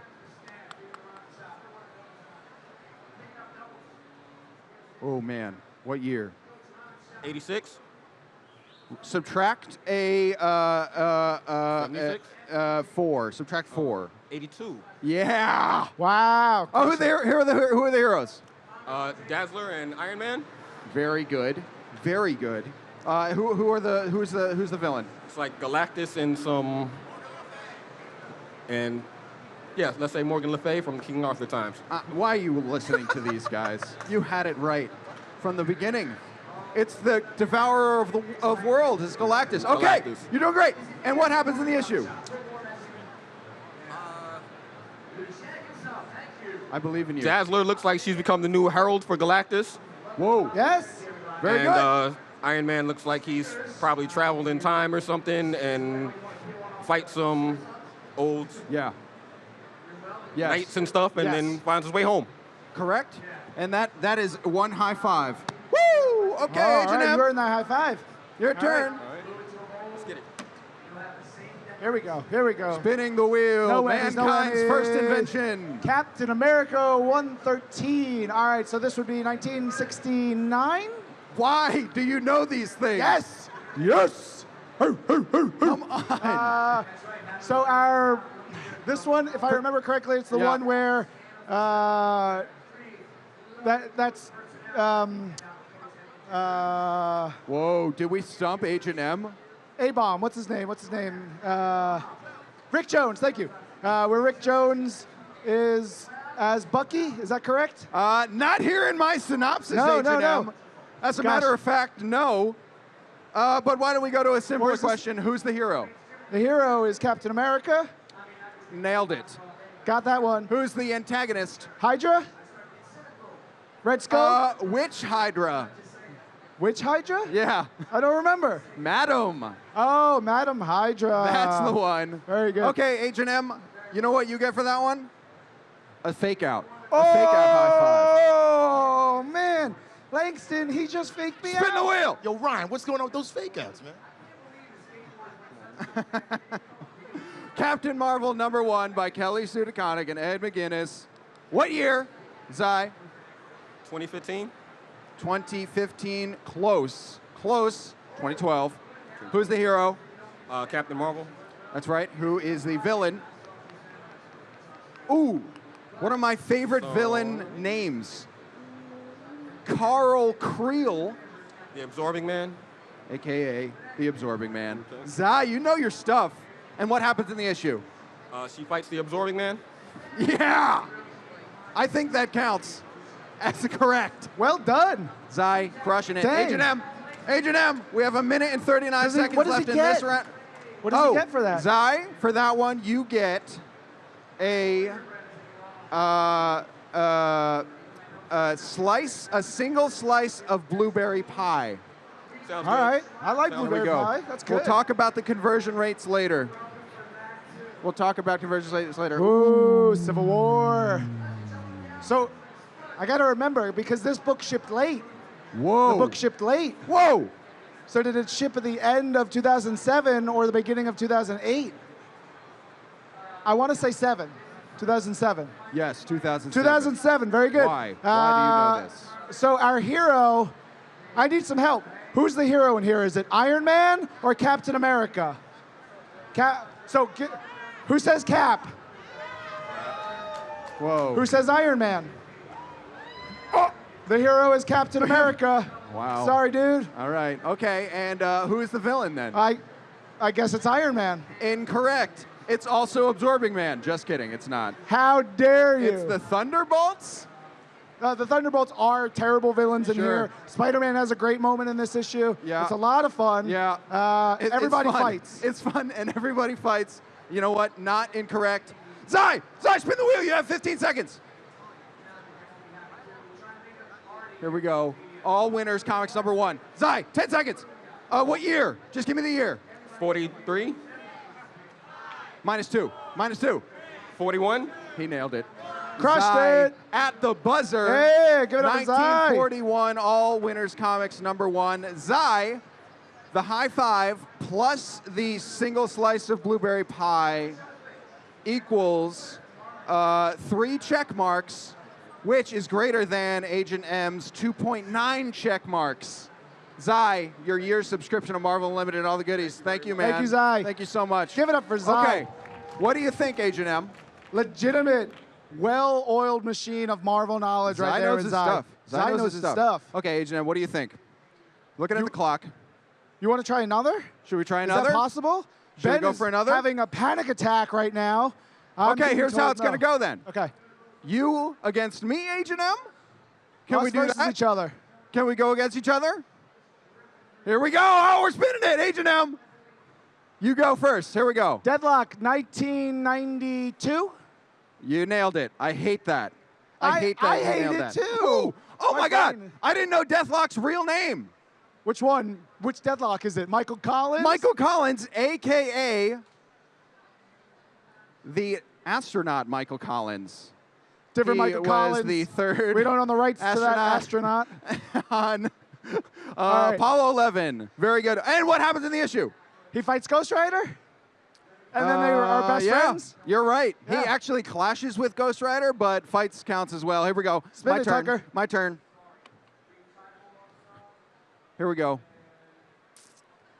The Incredible Hulk, number 181. Okay. This is, I'm going to say 1970. Here, you look. It should be right What there. mess is this? The front one. There you go. I believe this is 1975? 6? No. 4?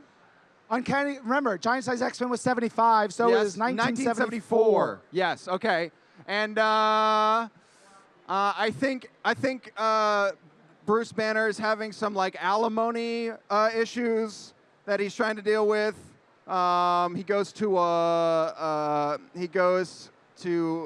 restaurant by himself. He is in an argument with some people. Is that wildly incorrect? No, not really. Bruce Banner isn't having alimony problems? No alimony problems. Bruce Banner is just a jerk against the Wolverine who's trying to stop the Wendigo. Okay. All that good stuff. And the hero I'm going to say is the Hulk, and the villain is the Wendigo. Yeah. Also, Yes. Wolverine's kind of the villain. Oh, yeah. There you go. Wow. All right, so by show of hands, who won this lightning round, me or Tucker? Me? Me? This guy. Hands? You know what, Agent M? I think we can safely say that the winner is Planet Earth. Yep. We all won. Everybody's safer for us having done this show. That's right. We did it. Another smashing success for Marvel's pull list.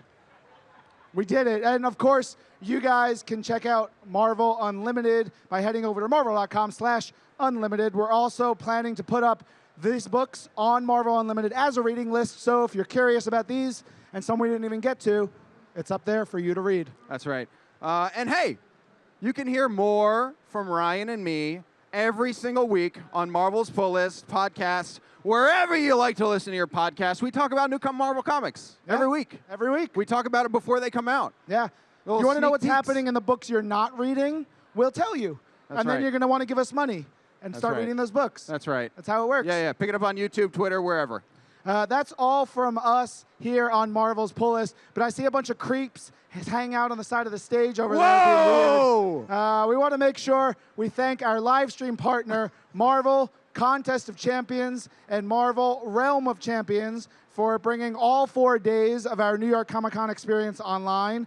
If you missed anything, please make sure to check out our Marvel.com coverage on Marvel's social channels and Marvel.com/NYCC19. That's right. I'm Ryan. And I'm Tucker. Whoa! They're touching him. Here we go.